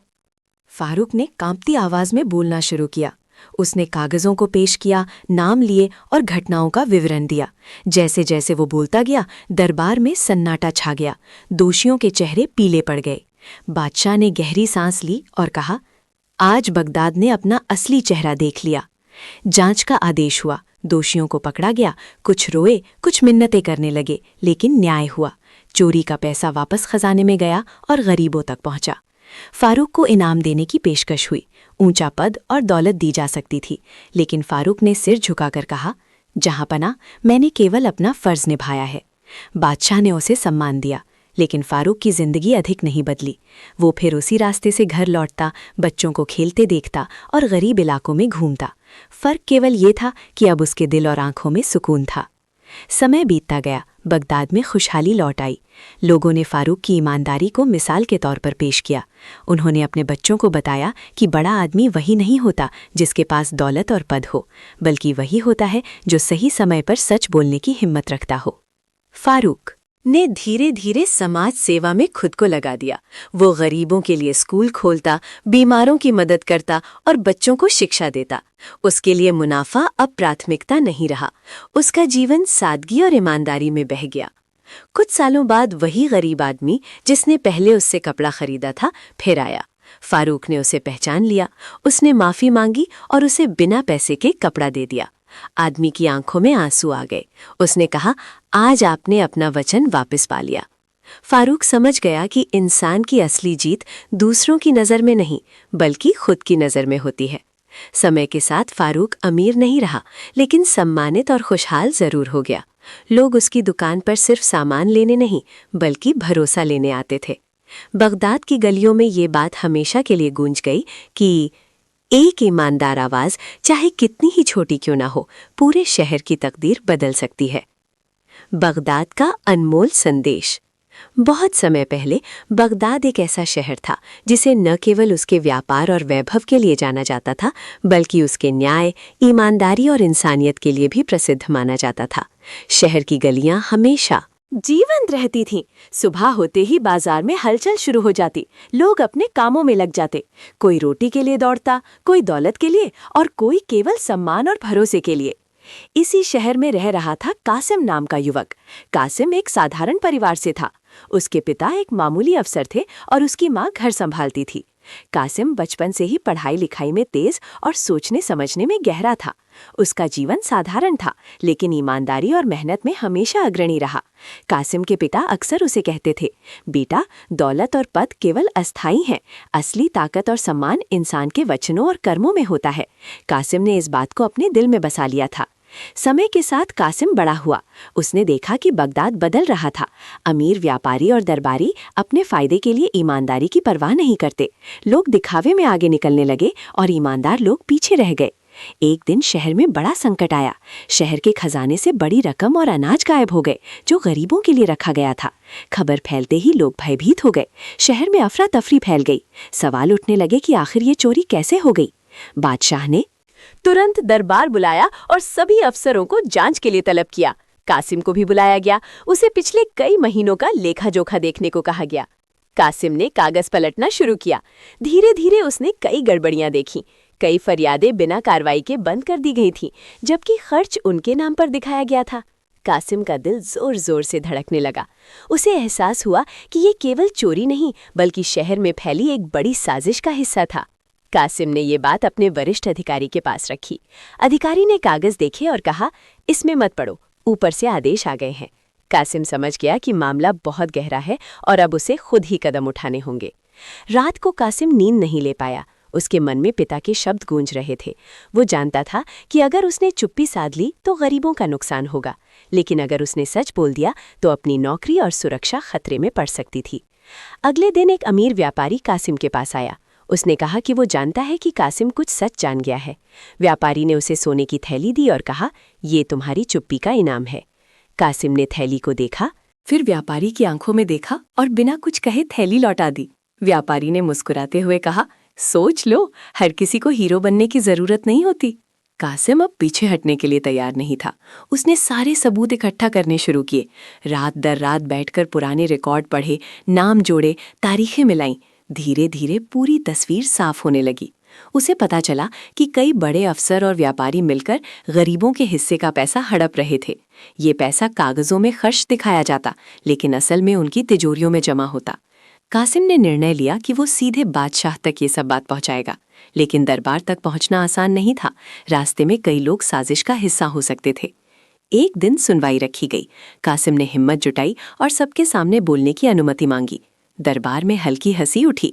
एक मामूली क्लर्क की बात कौन सुनेगा? लेकिन बादशाह ने इशारा किया, कहने दो। कासिम ने कांपती आवाज में बोलना शुरू किया। उसने कागजों को पेश किया, नाम लिए और घटनाओं का विवरण दिया। जैसे जैसे वो बोलता गया, दरबार में सन्नाटा छा गया। दोषियों के चेहरे पीले पड़ गए। बादशाह ने गहरी सांस ली और कहा, आज बगदाद ने अपना असली चेहरा देख लिया। जांच का आदेश हुआ। दोषियों को पकड़ा गया। कुछ रोए, कुछ मिन्नतें करने लगे, लेकिन न्याय हुआ। चोरी का पैसा वापस खजाने में गया और गरीबों तक पहुंचा। कासिम को इनाम देने की पेशकश हुई। ऊंचा पद और दौलत दी जा सकती थी, लेकिन कासिम ने सिर झुकाकर कहा, जहां पनाह मैंने केवल अपना फर्ज निभाया है। बादशाह ने उसे सम्मान दिया, लेकिन कासिम की जिंदगी अधिक नहीं बदली। वो फिर उसी आस्ते से घर लौटता, बच्चों को खेलते देखता और गरीब इलाकों में घूमता। फर्क केवल ये था कि अब उसके दिल और आंखों में सुकून था। समय बीतता गया, बगदाद में खुशहाली लौट आई। लोगों ने कासिम की ईमानदारी को मिसाल के तौर पर पेश किया। उन्होंने अपने बच्चों को बताया कि बड़ा आदमी वही नहीं होता जिसके पास दौलत और पद हो, बल्कि वही होता है जो सही समय पर सच बोलने की हिम्मत रखता हो। कासिम ने धीरे धीरे समाज सेवा में खुद को लगा दिया। वो गरीबों के लिए स्कूल खोलता, बीमारों की मदद करता और बच्चों को शिक्षा देता। उसके लिए मुनाफा प्राथमिकता नहीं रहा। उसका जीवन सादगी और ईमानदारी में बह गया। कुछ सालों बाद वही गरीब आदमी जिसने पहले उससे कपड़ा खरीदा था फिर आया। कासिम ने उसे पहचान लिया। उसने माफी मांगी और उसे बिना पैसे के कपड़ा दे दिया। आदमी की आंखों में आंसू आ गए।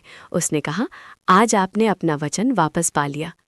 कासिम समझ गया कि इंसान की असली जीत दूसरों की नज़र में नहीं, बल्कि खुद की नज़र में होती है। समय के साथ कासिम अमीर नहीं रहा, लेकिन सम्मानित और खुशहाल जरूर हो गया। लोग उसकी दुकान पर सिर्फ सामान लेने नहीं, बल्कि भरोसा लेने आते थे। बगदाद की गलियों में ये बात हमेशा के लिए गूंज गई कि एक ईमानदार आवाज़, चाहे कितनी ही छोटी क्यों ना हो, पूरे शहर की तकदीर बदल सकती है। बगदाद की गुमशुदा चाबी। बहुत समय पहले बगदाद एक ऐसा शहर था जिसे न केवल उसके व्यापार और वैभव के लिए जाना जाता था, बल्कि उसके न्याय, ईमानदारी और इंसानियत के लिए भी प्रसिद्ध माना जाता था। शहर की गलियां हमेशा जीवंत रहती थीं। सुबह होते ही बाजार में हलचल शुरू हो जाती।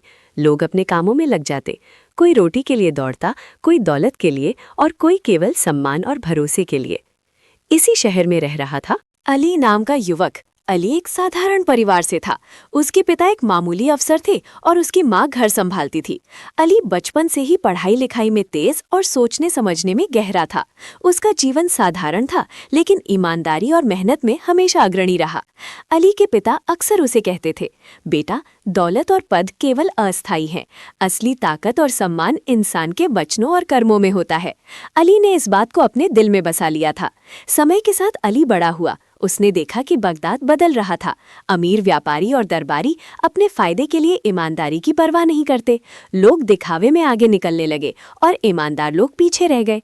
एक दिन शहर में बड़ा संकट आया। शहर के खजाने से बड़ी रकम और अनाज गायब हो गए, जो गरीबों के लिए रखा गया था। खबर फैलते ही लोग भयभीत हो गए। शहर में अफरा तफरी फैल गई। सवाल उठने लगे कि आखिर ये चोरी कैसे हो गई। बादशाह ने तुरंत दरबार बुलाया और सभी अफसरों को जांच के लिए तलब किया। अली को भी बुलाया गया। उसे पिछले कई महीनों का लेखा जोखा देखने को कहा गया। अली ने कागज पलटना शुरू किया। धीरे धीरे उसने कई गड़बड़ियां देखीं। कहीं फरियादें बिना कार्रवाई के बंद कर दी गई थी, जबकि खर्च उनके नाम पर दिखाया गया था। अली का दिल जोर जोर से धड़कने लगा। उसे एहसास हुआ कि ये केवल चोरी नहीं, बल्कि शहर में फैली एक बड़ी साजिश का हिस्सा था। अली ने ये बात अपने वरिष्ठ अधिकारी के पास रखी। अधिकारी ने कागज देखे और कहा, इसमें मत पढ़ो, ऊपर से आदेश आ गए हैं। अली समझ गया कि मामला बहुत गहरा है और अब उसे खुद ही कदम उठाने होंगे। रात को अली नींद नहीं ले पाया। उसके मन में पिता के शब्द गूंज रहे थे। वो जानता था कि अगर उसने चुप्पी साध ली तो गरीबों का नुकसान होगा, लेकिन अगर उसने सच बोल दिया तो अपनी नौकरी और सुरक्षा खतरे में पड़ सकती थी। अगले दिन एक अमीर व्यापारी अली के पास आया। उसने कहा कि वो जानता है कि अली कुछ सच जान गया है। व्यापारी ने उसे सोने की थैली दी और कहा, ये तुम्हारी चुप्पी का इनाम है। अली ने थैली को देखा, फिर व्यापारी की आंखों में देखा और बिना कुछ कहे थैली लौटा दी। व्यापारी ने मुस्कुराते हुए कहा, सोच लो, हर किसी को हीरो बनने की जरूरत नहीं होती। अली अब पीछे हटने के लिए तैयार नहीं था। उसने सारे सबूत इकट्ठा करने शुरू किए। रात दर रात बैठकर पुराने रिकॉर्ड पढ़े, नाम जोड़े, तारीखें मिलाई। धीरे धीरे पूरी तस्वीर साफ होने लगी। उसे पता चला कि कई बड़े अफसर और व्यापारी मिलकर गरीबों के हिस्से का पैसा हड़प रहे थे। ये पैसा कागजों में खर्च दिखाया जाता, लेकिन असल में उनकी तिजोरियों में जमा होता। अली ने निर्णय लिया कि वो सीधे बादशाह तक ये सब बात पहुंचाएगा, लेकिन दरबार तक पहुंचना आसान नहीं था। रास्ते में कई लोग साजिश का हिस्सा हो सकते थे। एक दिन सुनवाई रखी गई। अली ने हिम्मत जुटाई और सबके सामने बोलने की अनुमति मांगी। दरबार में हल्की हंसी उठी। एक मामूली क्लर्क की बात कौन सुनेगा? लेकिन बादशाह ने इशारा किया, कहने दो। अली ने कांपती आवाज में बोलना शुरू किया। उसने कागजों को पेश किया, नाम लिए और घटनाओं का विवरण दिया। जैसे जैसे वो बोलता गया, दरबार में सन्नाटा छा गया। दोषियों के चेहरे पीले पड़ गए। बादशाह ने गहरी सांस ली और कहा, आज बगदाद ने अपना असली चेहरा देख लिया। जांच का आदेश हुआ, दोषियों को पकड़ा गया। कुछ रोए, कुछ मिन्नतें करने लगे, लेकिन न्याय हुआ। चोरी का पैसा वापस खजाने में गया और गरीबों तक पहुंचा। अली को इनाम देने की पेशकश हुई। ऊंचा पद और दौलत दी जा सकती थी, लेकिन अली ने सिर झुकाकर कहा, जहां पना मैंने केवल अपना फर्ज निभाया है। बादशाह ने उसे सम्मान दिया, लेकिन अली की जिंदगी अधिक नहीं बदली। वो फिर उसी रास्ते से घर लौटता, बच्चों को खेलते देखता और गरीब इलाकों में घूमता। फर्क केवल ये था कि अब उसके दिल और आंखों में सुकून था। समय बीतता गया, बगदाद में खुशहाली लौट आई। लोगों ने अली की ईमानदारी को मिसाल के तौर पर पेश किया। उन्होंने अपने बच्चों को बताया कि बड़ा आदमी वही नहीं होता जिसके पास दौलत और पद हो, बल्कि वही होता है जो सही समय पर सच बोलने की हिम्मत रखता हो। अली ने धीरे धीरे समाज सेवा में खुद को लगा दिया। वो गरीबों के लिए स्कूल खोलता, बीमारों की मदद करता और बच्चों को शिक्षा देता। उसके लिए मुनाफा प्राथमिकता नहीं रहा। उसका जीवन सादगी और ईमानदारी में बह गया। कुछ सालों बाद वही गरीब आदमी जिसने पहले उसे कपड़ा खरीदा था फिर आया। अली ने उसे पहचान लिया। उसने माफी मांगी और उसे बिना पैसे के कपड़ा दे दिया। आदमी की आंखों में आंसू आ गए। उसने कहा, आज आपने अपना वचन वापस पा लिया। अली समझ गया कि इंसान की असली जीत दूसरों की नजर में नहीं, बल्कि खुद की नजर में होती है। समय के साथ अली अमीर नहीं रहा, लेकिन सम्मानित और खुशहाल जरूर हो गया। लोग उसकी दुकान पर सिर्फ सामान लेने नहीं, बल्कि भरोसा लेने आते थे। बगदाद की गलियों में ये बात हमेशा के लिए गूंज गई कि एक ईमानदार आवाज, चाहे कितनी ही छोटी क्यों ना हो, पूरे शहर की तकदीर बदल सकती है। बगदाद का खोया हुआ खजाना। बहुत समय पहले बगदाद एक ऐसा शहर था जिसे न केवल उसके व्यापार और वैभव के लिए जाना जाता था, बल्कि उसके न्याय और ईमानदारी के लिए भी प्रसिद्ध माना जाता था। शहर की गलियां हमेशा जीवंत रहती थीं। सुबह होते ही बाजार में हलचल शुरू हो जाती, लोग अपने कामों में लग जाते। कोई रोटी के लिए दौड़ता, कोई दौलत के लिए और कोई केवल सम्मान और भरोसे के लिए। इसी शहर में रह रहा था सफ़वान नाम का युवक। सफ़वान एक साधारण परिवार से था। उसके पिता दरबार में मामूली अफसर थे और उसकी माँ घर संभालती थीं। सफ़वान बचपन से ही पढ़ाई लिखाई में तेज और सोचने समझने में गहरा था। उसका जीवन साधारण था, लेकिन ईमानदारी और मेहनत में हमेशा अग्रणी रहा। सफ़वान के पिता अक्सर उसे कहते थे, बेटा, दौलत और पद केवल अस्थायी है, असली ताकत और सम्मान इंसान के वचनों और कर्मों में होता है। सफ़वान ने इस बात को अपने दिल में बसा लिया था। समय के साथ सफ़वान बड़ा हुआ। उसने देखा कि बगदाद बदल रहा था। अमीर व्यापारी और दरबारी अपने फायदे के लिए ईमानदारी की परवाह नहीं करते। लोग दिखावे में आगे निकलने लगे और ईमानदार लोग पीछे रह गए। एक दिन शहर में बड़ा संकट आया। शहर के खजाने से बड़ी रकम और अनाज गायब हो गए, जो गरीबों के लिए रखा गया था। खबर फैलते ही लोग भयभीत हो गए। शहर में अफरा तफरी फैल गई। लोग सवाल उठाने लगे कि आखिर ये चोरी कैसे हो गई। बादशाह ने तुरंत दरबार बुलाया और सभी अफसरों को जांच के लिए तलब किया। सफ़वान को भी बुलाया गया। उसे पिछले कई महीनों का लेखा जोखा देखने को कहा गया। सफ़वान ने कागज पलटना शुरू किया। धीरे धीरे उसने कई गड़बड़ियां देखीं। कई फरियादें बिना कार्रवाई के बंद कर दी गई थीं, जबकि खर्च उनके नाम पर दिखाया गया था। सफ़वान का दिल जोर जोर से धड़कने लगा। उसे एहसास हुआ कि ये केवल चोरी नहीं, बल्कि शहर में फैली एक बड़ी साजिश का हिस्सा था। सफ़वान ने ये अपने वरिष्ठ अधिकारी के पास रखी। अधिकारी ने कागज देखे और कहा, इसमें मत पढ़ो, ऊपर से आदेश आ गए हैं। सफ़वान समझ गया कि मामला बहुत गहरा है और अब उसे खुद ही कदम उठाने होंगे। रात को सफ़वान नींद नहीं ले पाया। उसके मन में पिता के शब्द गूंज रहे थे। वो जानता था कि अगर उसने चुप्पी साध ली तो गरीबों का नुकसान होगा, लेकिन अगर उसने सच बोल दिया तो अपनी नौकरी और सुरक्षा खतरे में पड़ सकती थी। अगले दिन एक अमीर व्यापारी सफ़वान के पास आया। उसने कहा कि वो जानता है कि सफ़वान कुछ सच जान गया है। व्यापारी ने उसे सोने की थैली दी और कहा, ये तुम्हारी चुप्पी का इनाम है। सफ़वान ने थैली को देखा, फिर व्यापारी की आंखों में देखा और बिना कुछ कहे थैली लौटा दी। व्यापारी ने मुस्कुराते हुए कहा, सोच लो, हर किसी को हीरो बनने की जरूरत नहीं होती। सफ़वान अब पीछे हटने के लिए तैयार नहीं था। उसने सारे सबूत इकट्ठा करने शुरू किए। रात दर रात बैठकर पुराने रिकॉर्ड पढ़े, नाम जोड़े, तारीखें मिलाईं। धीरे धीरे पूरी तस्वीर साफ होने लगी। उसे पता चला कि कई बड़े अफसर और व्यापारी मिलकर गरीबों के हिस्से का पैसा हड़प रहे थे। ये पैसा कागजों में खर्च दिखाया जाता, लेकिन असल में उनकी तिजोरियों में जमा होता।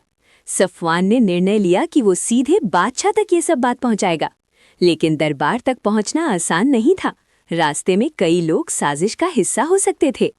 एक दिन सुनवाई रखी गई। सफवान ने हिम्मत जुटाई और सबके सामने बोलने की अनुमति मांगी। दरबार में हल्की हंसी उठी।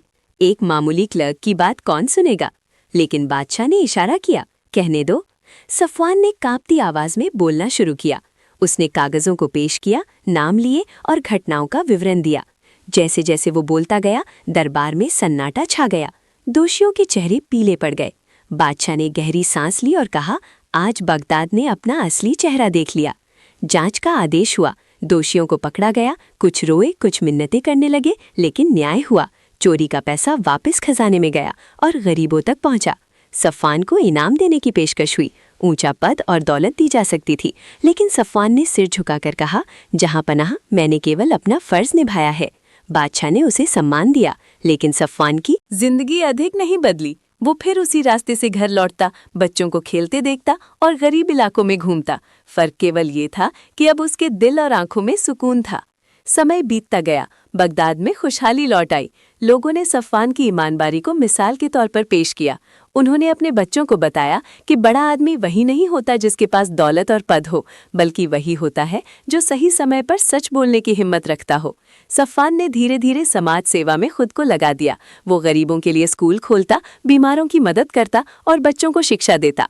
उसके लिए मुनाफा अब प्राथमिकता नहीं रहा। उसका जीवन सादगी और ईमानदारी में बह गया।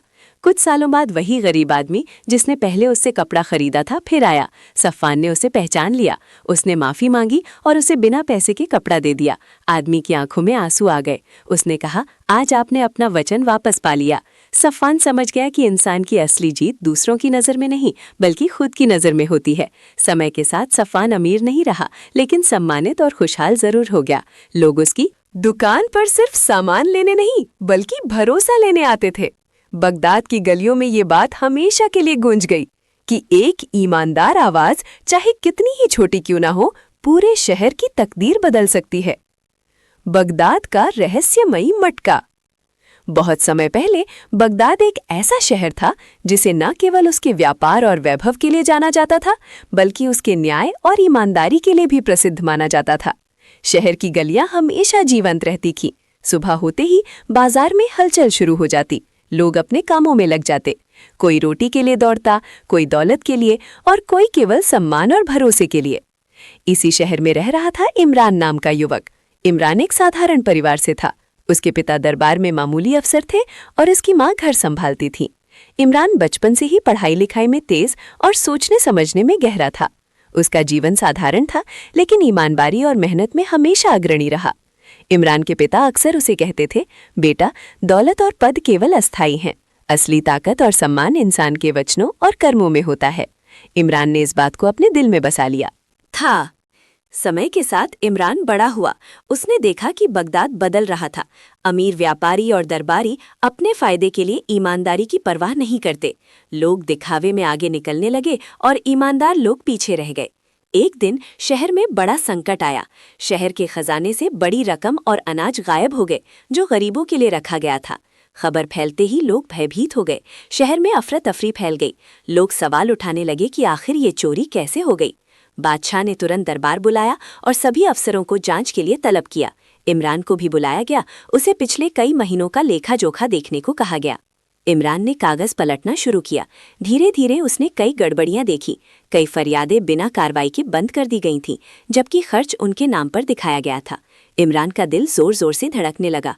उसे एहसास हुआ कि ये केवल चोरी नहीं, बल्कि शहर में फैली एक बड़ी साजिश का हिस्सा था।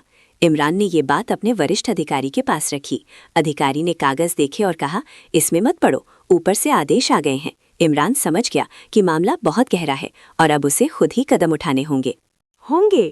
रात को इमरान नींद नहीं ले पाया। उसके मन में पिता के शब्द गूंज रहे थे। वो जानता था कि अगर उसने चुप्पी साध ली तो गरीबों का नुकसान होगा, लेकिन अगर उसने सच बोल दिया तो अपनी नौकरी और सुरक्षा खतरे में पड़ सकती थी। अगले दिन एक अमीर व्यापारी इमरान के पास आया। उसने कहा कि वो जानता है कि इमरान कुछ सच जान गया है। व्यापारी ने उसे सोने की थैली दी और कहा, ये तुम्हारी चुप्पी का इनाम है। इमरान ने थैली को देखा, फिर व्यापारी की आंखों में देखा और बिना कुछ कहे थैली लौटा दी। व्यापारी ने मुस्कुराते हुए कहा, सोच लो, हर किसी को हीरो बनने की जरूरत नहीं होती। इमरान अब पीछे हटने के लिए तैयार नहीं था। उसने सारे सबूत इकट्ठा करने शुरू किए। रात दर रात बैठकर पुराने रिकॉर्ड पढ़े, नाम जोड़े, तारीखें मिलाईं। धीरे धीरे पूरी तस्वीर साफ होने लगी। उसे पता चला कि कई बड़े अफसर और व्यापारी मिलकर गरीबों के हिस्से का पैसा हड़प रहे थे। ये पैसा कागजों में खर्च दिखाया जाता, लेकिन असल में उनकी तिजोरियों में जमा होता। इमरान ने निर्णय लिया कि वो सीधे बादशाह तक ये सब बात पहुंचाएगा, लेकिन दरबार तक पहुंचना आसान नहीं था। रास्ते में कई लोग साजिश का हिस्सा हो सकते थे। एक दिन सुनवाई रखी गई। इमरान ने हिम्मत जुटाई और सबके सामने बोलने की अनुमति मांगी। दरबार में हल्की हंसी उठी। एक मामूली क्लर्क की बात कौन सुनेगा? लेकिन बादशाह ने इशारा किया, कहने दो। इमरान ने कांपती आवाज में बोलना शुरू किया। उसने कागजों को पेश किया, नाम लिए और घटनाओं का विवरण दिया। जैसे जैसे वो बोलता गया, दरबार में सन्नाटा छा गया। दोषियों के चेहरे पीले पड़ गए। बादशाह ने गहरी सांस ली और कहा, आज बगदाद ने अपना असली चेहरा देख लिया। जांच का आदेश हुआ। दोषियों को पकड़ा गया। कुछ रोए, कुछ मिन्नतें करने लगे, लेकिन न्याय हुआ। चोरी का पैसा वापस खजाने में गया और गरीबों तक पहुंचा। इमरान को इनाम देने की पेशकश हुई। ऊंचा पद और दौलत दी जा सकती थी, लेकिन इमरान ने सिर झुकाकर कहा, जहां पना, मैंने केवल अपना फर्ज निभाया है। बादशाह ने उसे सम्मान दिया, लेकिन इमरान की जिंदगी अधिक नहीं बदली। वो फिर उसी रास्ते से घर लौटता, बच्चों को खेलते देखता और गरीब इलाकों में घूमता। फर्क केवल ये था कि अब उसके दिल और आंखों में सुकून था। समय बीतता गया। बगदाद में खुशहाली लौट आई। लोगों ने इमरान की ईमानदारी को मिसाल के तौर पर पेश किया। उन्होंने अपने बच्चों को बताया कि बड़ा आदमी वही नहीं होता जिसके पास दौलत और पद हो, बल्कि वही होता है जो सही समय पर सच बोलने की हिम्मत रखता हो। इमरान ने धीरे धीरे समाज सेवा में खुद को लगा दिया। वो गरीबों के लिए स्कूल खोलता, बीमारों की मदद करता और बच्चों को शिक्षा देता। उसके लिए मुनाफा अब प्राथमिकता नहीं रहा। उसका जीवन सादगी और ईमानदारी में बह गया। कुछ सालों बाद वही गरीब आदमी जिसने पहले उससे कपड़ा खरीदा था, फिर आया। इमरान ने उसे पहचान लिया। उसने माफी मांगी और उसे बिना पैसे के कपड़ा दे दिया। आदमी की आंखों में आंसू आ गए। उसने कहा, आज आपने अपना वचन वापस पा लिया। इमरान समझ गया कि इंसान की असली जीत दूसरों की नज़र में नहीं, बल्कि खुद की नज़र में होती है। समय के साथ इमरान अमीर नहीं रहा, लेकिन सम्मानित और खुशहाल जरूर हो गया। लोग उसकी दुकान पर सिर्फ सामान लेने नहीं, बल्कि भरोसा लेने आते थे। बगदाद की गलियों में ये बात हमेशा के लिए गूंज गई कि एक ईमानदार आवाज़, चाहे कितनी ही छोटी क्यों ना हो, पूरे शहर की तकदीर बदल सकती है। बगदाद की नई मजेदार अखबार। बगदाद का शहर हमेशा से ही अपनी समृद्धि, रंग बिरंगे बाजार और रहस्यमयी कहानियों के लिए प्रसिद्ध था। यहाँ की गलियों में हर तरफ खुशबूदार मसाले, रंग बिरंगे वस्त्र और दूर दूर से आए व्यापारियों की आवाज़ें गूंजती थीं। लेकिन इस बार शहर में एक नई हलचल थी। कोई भी ये नहीं जानता था कि इसका कारण कौन था, लेकिन खबरें फैल रही थीं कि नए बादशाह अकबर बगदाद आए हैं। अकबर, जो कि अपने बुद्धिमान सलाहकार बीरबल के साथ आए थे, दरबार में बैठे और शहर की समस्याओं का समाधान करने के लिए तैयार थे। बगदाद के नागरिक बहुत उत्साहित थे, क्योंकि उनके शहर में इतनी बड़ी शक्ति और बुद्धिमानी देखने का अवसर उन्हें कभी नहीं मिला था। पहली समस्या। एक दिन दरबार में बगदाद का सबसे अमीर व्यापारी हकीम अली आया। वो एक चालाक और अत्यंत महत्वाकांक्षी व्यक्ति था। उसने अकबर से कहा, महाराज, मेरे पास ऐसा खजाना है जिसे कोई भी हल नहीं कर सकता। मैं चाहता हूँ कि आप इसे हल करें, वरना मैं अपने शहर का सबसे बड़ा व्यापार छोड़ दूंगा। अकबर मुस्कुराए और बोले, हकीम अली, बताओ समस्या क्या है। हकीम अली ने एक बड़ा सा सिल्वर बॉक्स दरबार में रखा। महाराज, इस बॉक्स में सोना और चांदी है, लेकिन इसे खोलने का तरीका ऐसा है कि कोई भी इसे बिना आपकी अनुमति के नहीं खोल सकता। हर कोई इसे खोलने की कोशिश करता है, पर विफल रहता है। अकबर ने अपनी बगल में बैठे बीरबल की ओर देखा। बीरबल ने सिर हिलाया और कहा, महाराज, ये तो आसान है। हमें केवल ध्यान देना होगा कि इस बॉक्स को खोलने वाला कौन है और उसके इरादे क्या है। अकबर ने मुस्कुराते हुए कहा, ठीक है बीरबल, इस बॉक्स को हम कल तक खोलेंगे। अब कुछ हल्की बातों से दरबार को मजेदार बनाते हैं। दूसरी समस्या। अगले दिन हकीम अली और दरबार के सारे लोग तैयार थे। बीरबल ने एक साधारण सा सवाल पूछा, हकीम अली, क्या तुम ये बता सकते हो कि ये बॉक्स कब और किसने बनाया? हकीम अली थोड़े झिझकते हुए बोले, महाराज, ये बॉक्स मेरे पूर्वजों ने बनाया था और इसे केवल सही कुंजी के बिना कोई नहीं खोल सकता। बीरबल ने अकबर की ओर देखा और कहा, महाराज, कभी कभी सबसे बड़ी कुंजी किसी के धैर्य और समझ में छिपी होती है। हमें केवल ये देखना है कि कौन सबसे ज्यादा सोचने वाला है। अकबर मुस्कुराए और बोले, तब फिर बीरबल, हमें इसे हल करने का तरीका निकालना होगा। मुझे लगता है कि यह बहुत मजेदार होने वाला है। तीसरी समस्या, शहर में शोर। उसी समय बगदाद के एक और हिस्से से शोर सुनाई दिया। ये शोर था शहर के सबसे चालाक दुकानदारों का। वे आपस में बहस कर रहे थे कि कौन सबसे अच्छा व्यापार कर सकता है। अकबर ने दरबार से कहा, चलो बीरबल, हम देखते हैं कि ये शोर किसकी चालाकी का परिणाम है। बीरबल ने तुरंत हल निकाला। उन्होंने दुकानदारों को दरबार में बुलाया और कहा, यदि आप सब अपनी चालाकी से एक दूसरे को हरा सकते हैं तो सबसे बड़ा पुरस्कार पाएंगे। लेकिन याद रखो, चालाकी का मतलब केवल चालाकी नहीं बल्कि बुद्धिमानी और ईमानदारी भी है। दुकानदार हैरान थे। उन्हें नहीं पता था कि बीरबल ने ये चाल किस तरह से सोची थी। बीरबल ने सबको अलग अलग परीक्षण में डाल दिया। कुछ दुकानदारों को बाजार की समस्याओं का समाधान करना था, कुछ को ग्राहकों को खुश करना था और कुछ को सबसे अनोखी और मजेदार वस्त्र बनाना था। हंसी का दौर। जैसे ही परीक्षण शुरू हुआ, दरबार हंसी से गूंज उठा। एक दुकानदार ने तो अपने जूते पहनने का तरीका ही बदल दिया, जबकि दूसरा दुकानदार अपने ग्राहक के लिए जादुई टोपी लेकर आया। बीरबल हर किसी की चालाकी और हिम्मत देखकर मुस्कुरा रहे थे। अकबर ने कहा, बीरबल, तुम्हारी चालाकी और बुद्धिमानी के कारण ये दरबार हंसी से भर गया है। लेकिन अब मुख्य समस्या की ओर लौटते हैं, हकीम अली का बॉक्स। मुख्य चालाकी। बीरबल ने हकीम अली को दरबार में बुलाया। उन्होंने कहा, हकीम अली, ये बॉक्स जितना कठिन दिखता है उतना ही आसान है। इसे खोलने की कुंजी केवल आपके धैर्य और समझ में है। हकीम अली थोड़े चौंक गए। उन्होंने पूछा, महाराज, इसका मतलब क्या है? बीरबल ने हंसते हुए कहा, इस बॉक्स को खोलने के लिए केवल ये देखना होगा कि आप इसे खोलना चाहते हैं या इसे सुरक्षित रखना चाहते हैं। अगर आपका इरादा सही है तो बॉक्स खुद खुल जाएगा। हकीम अली ने बॉक्स को छुआ और धीरे धीरे उसे खोलने की कोशिश की। कुछ ही पलों में बॉक्स खुल गया और उसमें से सोना और चांदी की झलक सबने देखी। अकबर मुस्कुराए और बोले, देखा हकीम अली, कभी कभी सबसे बड़ी चालाकी यही होती है कि धैर्य और ईमानदारी से काम लिया जाए। बगदाद की सैर। इसके बाद और बीरबल ने बगदाद की सैर की। उन्होंने देखा कि शहर के लोग किस तरह अपने काम में लगे हैं और हर कोई अपने तरीके से खुश है। बीरबल ने अकबर से कहा, महाराज, बगदाद का असली खजाना इसके लोग हैं। उनकी बुद्धिमानी, मजाक और मेहनत ही इस शहर की असली धरोहर है। अकबर ने सिर हिलाया और कहा, बीरबल, तुम्हारी बात सही है। ये शहर सचमुच अद्भुत है। यहाँ हर कोने में कहानी है, हर गलियों में रहस्य है और हर चेहरे पर हंसी है। एक अनोखी चुनौती। एक दिन दरबार में बगदाद के सबसे मशहूर जादूगर ने चुनौती दी। उसने कहा, महाराज, मैं इस शहर में सबसे बड़ा जादूगर हूँ। अगर कोई मुझे हरा सके तो मैं अपनी सारी दौलत और जादू के रहस्य आपके हवाले कर दूंगा। अकबर ने हंसते हुए कहा, बीरबल, ये तो मजेदार होगा। देखते हैं हमारी बुद्धिमानी किस हद तक जादू को मात दे सकती है।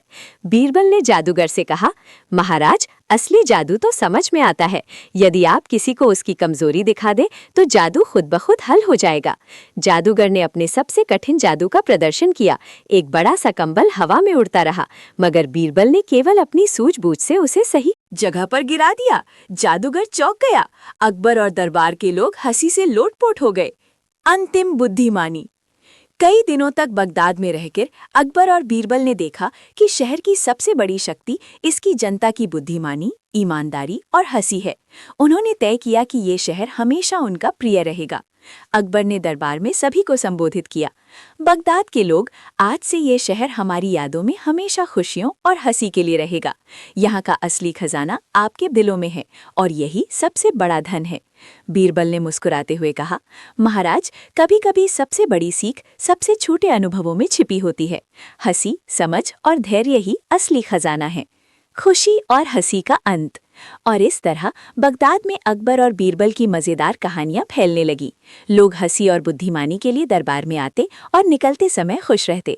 हकीम अली ने अपनी दौलत साझा की, दुकानदार अपनी चालाकी और ईमानदारी में सुधार लाए, और जादूगर भी सीख गया कि असली जादू केवल दिखावे में नहीं बल्कि समझ और बुद्धिमानी में है।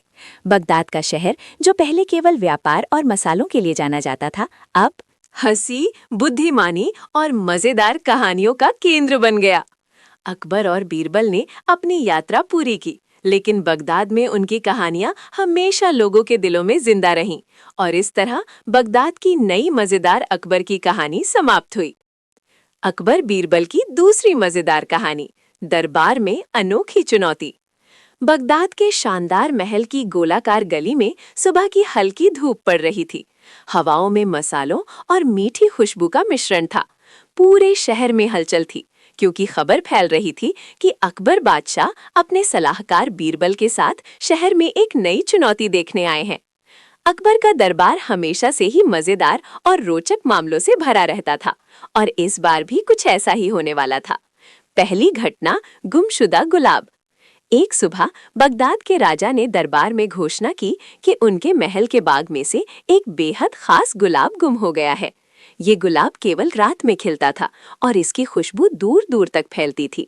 राजा ने कहा, यदि ये गुलाब वापस नहीं मिला तो हमारे बाग की शोभा खत्म हो जाएगी। इसे ढूंढना आवश्यक है। अकबर ने मुस्कुराते हुए कहा, बीरबल, ये तो बहुत ही मजेदार मामला है। देखते हैं कौन इस रहस्य को हल कर सकता है।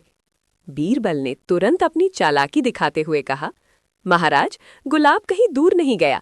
इसे केवल सही नजर से देखना होगा। कभी कभी सबसे अद्भुत चीजें वही होती हैं जहां हम उन्हें ढूंढते नहीं। अकबर ने सिर हिलाया और कहा, ठीक है बीरबल, इसे हल करने का तरीका तुम्हारे पास होगा, मैं जानता हूँ। दूसरी घटना, बाजार में बवाल। बगदाद के बाजार में कुछ अजीब सा शोर सुनाई दिया। दुकानदार और ग्राहक आपस में बहस कर रहे थे, एक दूसरे पर आरोप लगा रहे थे कि किसका व्यापार सबसे अच्छा है और कौन सबसे ईमानदार है। अकबर ने दरबार में कहा, बीरबल, लगता है बाजार में भी आज हमें मजेदार काम मिलेगा। चलो देखते हैं कौन सबसे चालाक है। बीरबल ने दुकानदारों को बुलाया और कहा, यदि आप सभी अपनी चालाकी से एक दूसरे को हरा सकते हैं तो सबसे बड़ा पुरस्कार पाएंगे। लेकिन याद रखो, चालाकी केवल दिखावा नहीं बल्कि ईमानदारी और बुद्धिमानी भी होनी चाहिए। दुकानदारों को ये चुनौती सुनकर थोड़ी हैरानी हुई। उन्होंने तुरंत अपने अपने तरीकों से ग्राहकों को खुश करने और अपने व्यापार को बढ़ाने की योजना बनाई। तीसरी घटना, अनोखी पहेली। उसी समय दरबार में बगदाद का सबसे बड़ा विद्वान आया। उसने अकबर से कहा, महाराज, मैं आपके सामने एक पहेली रखता हूँ। यदि आप इसे हल कर सकते हैं तो मैं अपने ज्ञान का खजाना आपके हवाले कर दूंगा। अकबर ने हंसते हुए कहा, बीरबल, ये तो मजेदार होने वाला है। देखते हैं हमारी बुद्धिमानी कितनी काम आती है। विद्वान ने पहेली रखी, महाराज, मेरे पास 3 संदूक हैं। एक में केवल सोना है, दूसरे में केवल चांदी और तीसरे में दोनों। आप एक संदूक चुन सकते हैं और केवल एक बार देखने के बाद ये तय करना होगा कि कौन सा संदूक क्या है।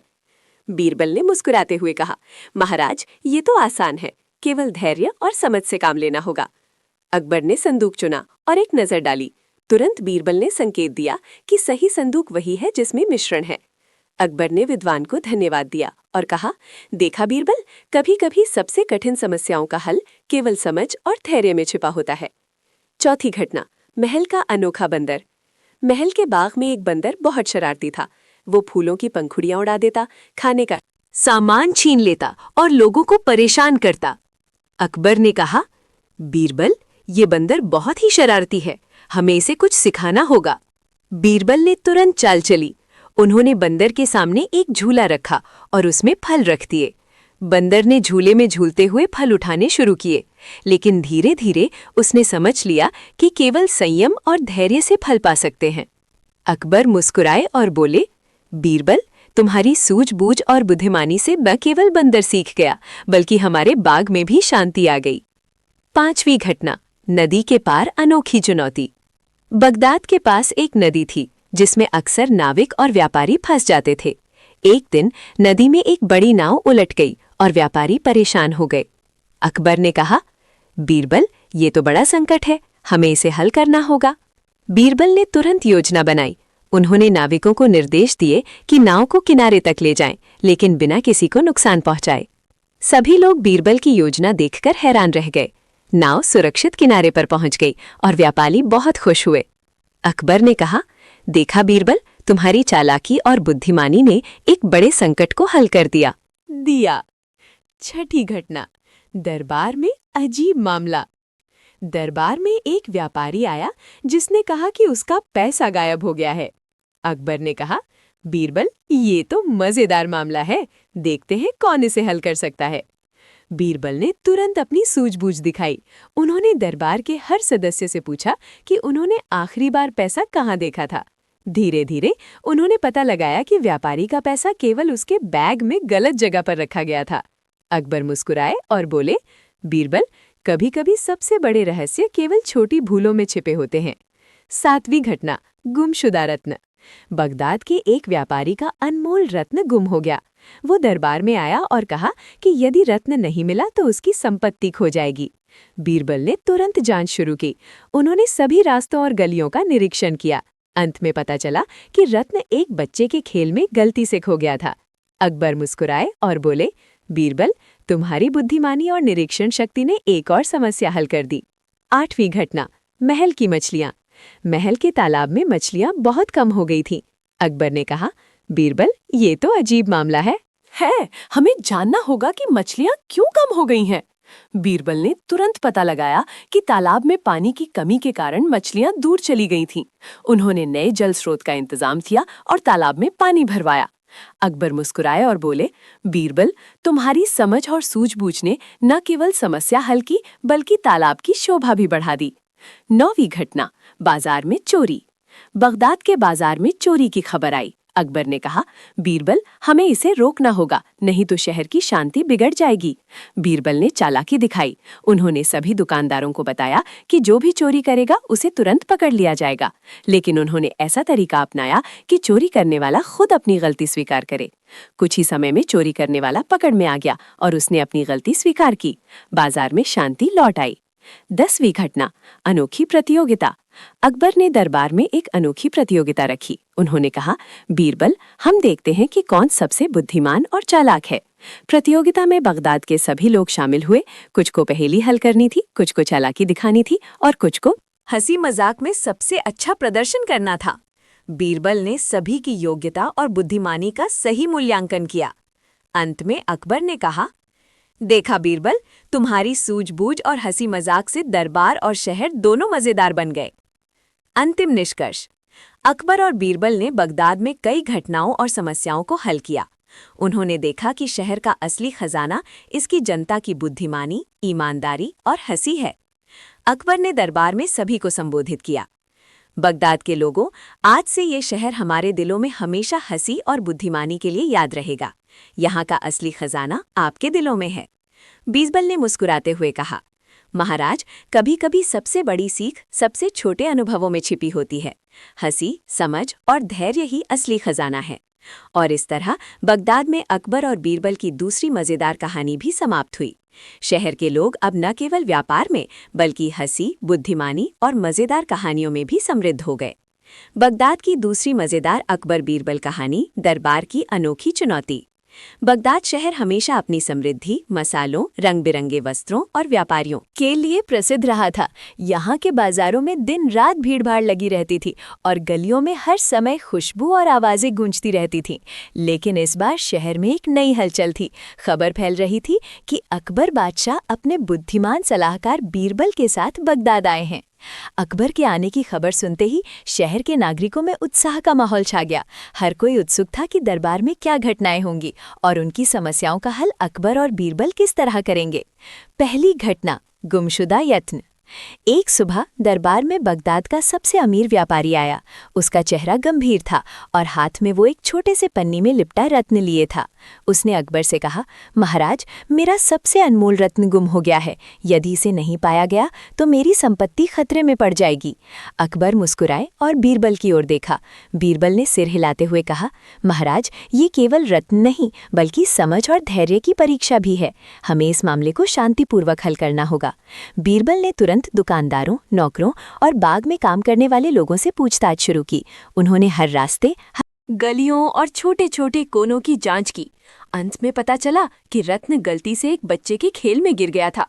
अकबर ने मुस्कुराते हुए कहा, देखा बीरबल, कभी कभी सबसे बड़ी खोज केवल धैर्य और सूझबूझ से ही मिलती है। दूसरी घटना, महल का शरारती बंदर। महल के बाग में एक बंदर बहुत शरारती था।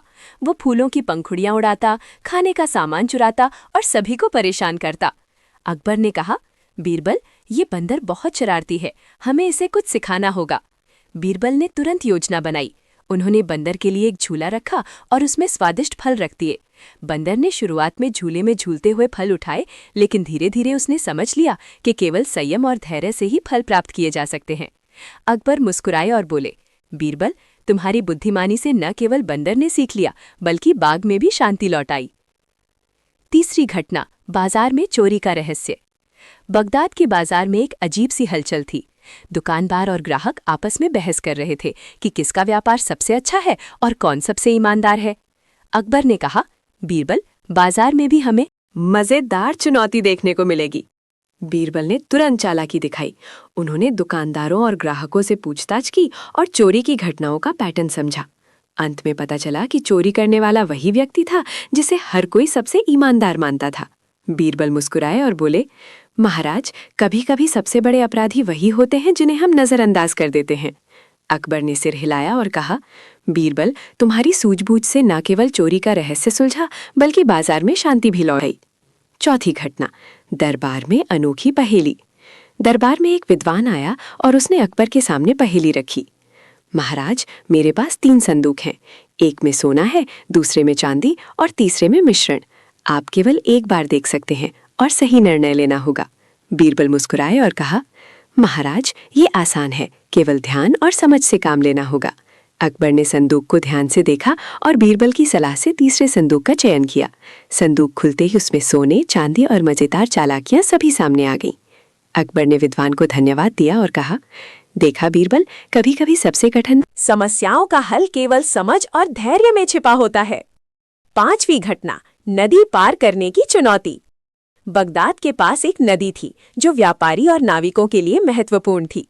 एक दिन नदी में एक बड़ी नाव उलट गई और व्यापारी परेशान हो गए। अकबर ने कहा, बीरबल, ये तो बड़ा संकट है, हमें इसे हल करना होगा। बीरबल ने तुरंत योजना बनाई। उन्होंने नाविकों को निर्देश दिए कि नाव को सुरक्षित किनारे तक ले जाएं, और इस बार उन्होंने पत्थरों और रस्सियों का ऐसा इंतजाम किया कि कोई भी नुकसान न हो। सभी लोग बीरबल की योजना देखकर हैरान रह गए।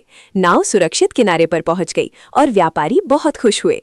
अकबर ने कहा, बीरबल, तुम्हारी चालाकी और बुद्धिमानी ने एक बड़े संकट को हल कर दिया। छठी घटना, महल की मछलियां। महल के तालाब में मछलियां कम हो गई थीं। अकबर ने कहा, बीरबल, ये अजीब मामला है, हमें जानना होगा कि मछलियां क्यों कम हो गई हैं। बीरबल ने तुरंत पता लगाया कि तालाब में पानी की कमी के कारण मछलियां दूर चली गई थीं। उन्होंने नए जल स्रोत का इंतजाम किया और तालाब में पानी भरवाया। अकबर मुस्कुराए और बोले, बीरबल, तुम्हारी समझ और सूझबूझ ने न केवल समस्या हल की, बल्कि तालाब की शोभा भी बढ़ा दी। सातवीं घटना, अनोखी प्रतियोगिता। अकबर ने दरबार में एक अनोखी प्रतियोगिता रखी। उन्होंने कहा, बीरबल, हम देखते हैं कि कौन सबसे बुद्धिमान और चालाक है। प्रतियोगिता में बगदाद के सभी लोग शामिल हुए। कुछ को पहेली हल करनी थी, कुछ को चालाकी दिखानी थी और कुछ को हंसी मजाक में सबसे अच्छा प्रदर्शन करना था। बीरबल ने सभी की योग्यता और बुद्धिमानी का सही मूल्यांकन किया। अंत में अकबर ने कहा, देखा बीरबल, तुम्हारी सूझबूझ और हंसी मजाक से दरबार और शहर दोनों मजेदार बन गए। आठवीं घटना, गुमशुदा गुलाब का रहस्य। राजा ने फिर से दरबार में घोषणा की कि उनके बाग का खास गुलाब गायब है, ये केवल रात में खिलता था। बीरबल ने तुरंत गुलाब की तलाश शुरू की। उन्होंने बाग में हर पौधे, हर कोने की जांच की। अंत में गुलाब एक छुपी हुई खिड़की के पास पाया गया, जहां रात के समय हल्की हवा से फूल खिलते थे। अकबर मुस्कुराए और बोले, बीरबल, कभी कभी सबसे बड़ी खोज केवल धैर्य और सूझबूझ में छिपी होती है। नौवीं घटना, जादूगर की चुनौती।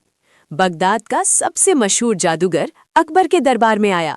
उसने चुनौती दी, महाराज, मैं सबसे बड़ा जादूगर हूँ, यदि कोई मुझे हरा सके तो मैं अपनी सारी दौलत और जादू के रहस्य आपके हवाले कर दूंगा। अकबर ने मुस्कुराते हुए कहा, बीरबल, ये मजेदार होगा। देखते हैं हमारी बुद्धिमानी किस हद तक जादू को मात दे सकती है। बीरबल ने जादूगर से कहा, महाराज, असली जादू तो समझ में आता है। यदि आप किसी को उसकी कमजोरी दिखा दें तो जादू खुद ब खुद हल हो जाएगा। जादूगर ने अपने सबसे कठिन जादू का प्रदर्शन किया। एक बड़ा सा कंबल हवा में उड़ता रहा। बीरबल ने अपनी सूझबूझ से कंबल को सही जगह गिरा दिया। जादूगर चौंक गया और अकबर व दरबार के लोग हंसी से लोटपोट हो गए। 10वीं घटना, दरबार में हंसी का दौर। अकबर और बीरबल ने दरबार में सभी को हंसी मजाक के खेल करवाए। लोगों ने पहेलियां हल की, मजेदार चालाकियां दिखाईं और हंसी का माहौल पूरे महल में फैल गया। बीरबल ने कहा, महाराज, कभी कभी सबसे बड़ी बुद्धिमानी यही होती है कि हम हंसी और मजाक के माध्यम से लोगों को सीख दें। अकबर मुस्कुराए और बोले, बीरबल, तुम्हारी बुद्धिमानी से दरबार और शहर दोनों खुशहाल हो गए। चलिए, 11वीं घटना, अंतिम निष्कर्ष। अकबर और बीरबल ने बगदाद में कई समस्याओं और रहस्यमय खेलों का समाधान किया। उन्होंने देखा कि शहर का असली खजाना इसकी जनता की बुद्धिमानी, ईमानदारी और हंसी है। अकबर ने कहा, बगदाद के लोग, आज से ये शहर हमारे दिलों में हमेशा हंसी और बुद्धिमानी के लिए याद रहेगा। यहाँ का असली खजाना आपके दिलों में है।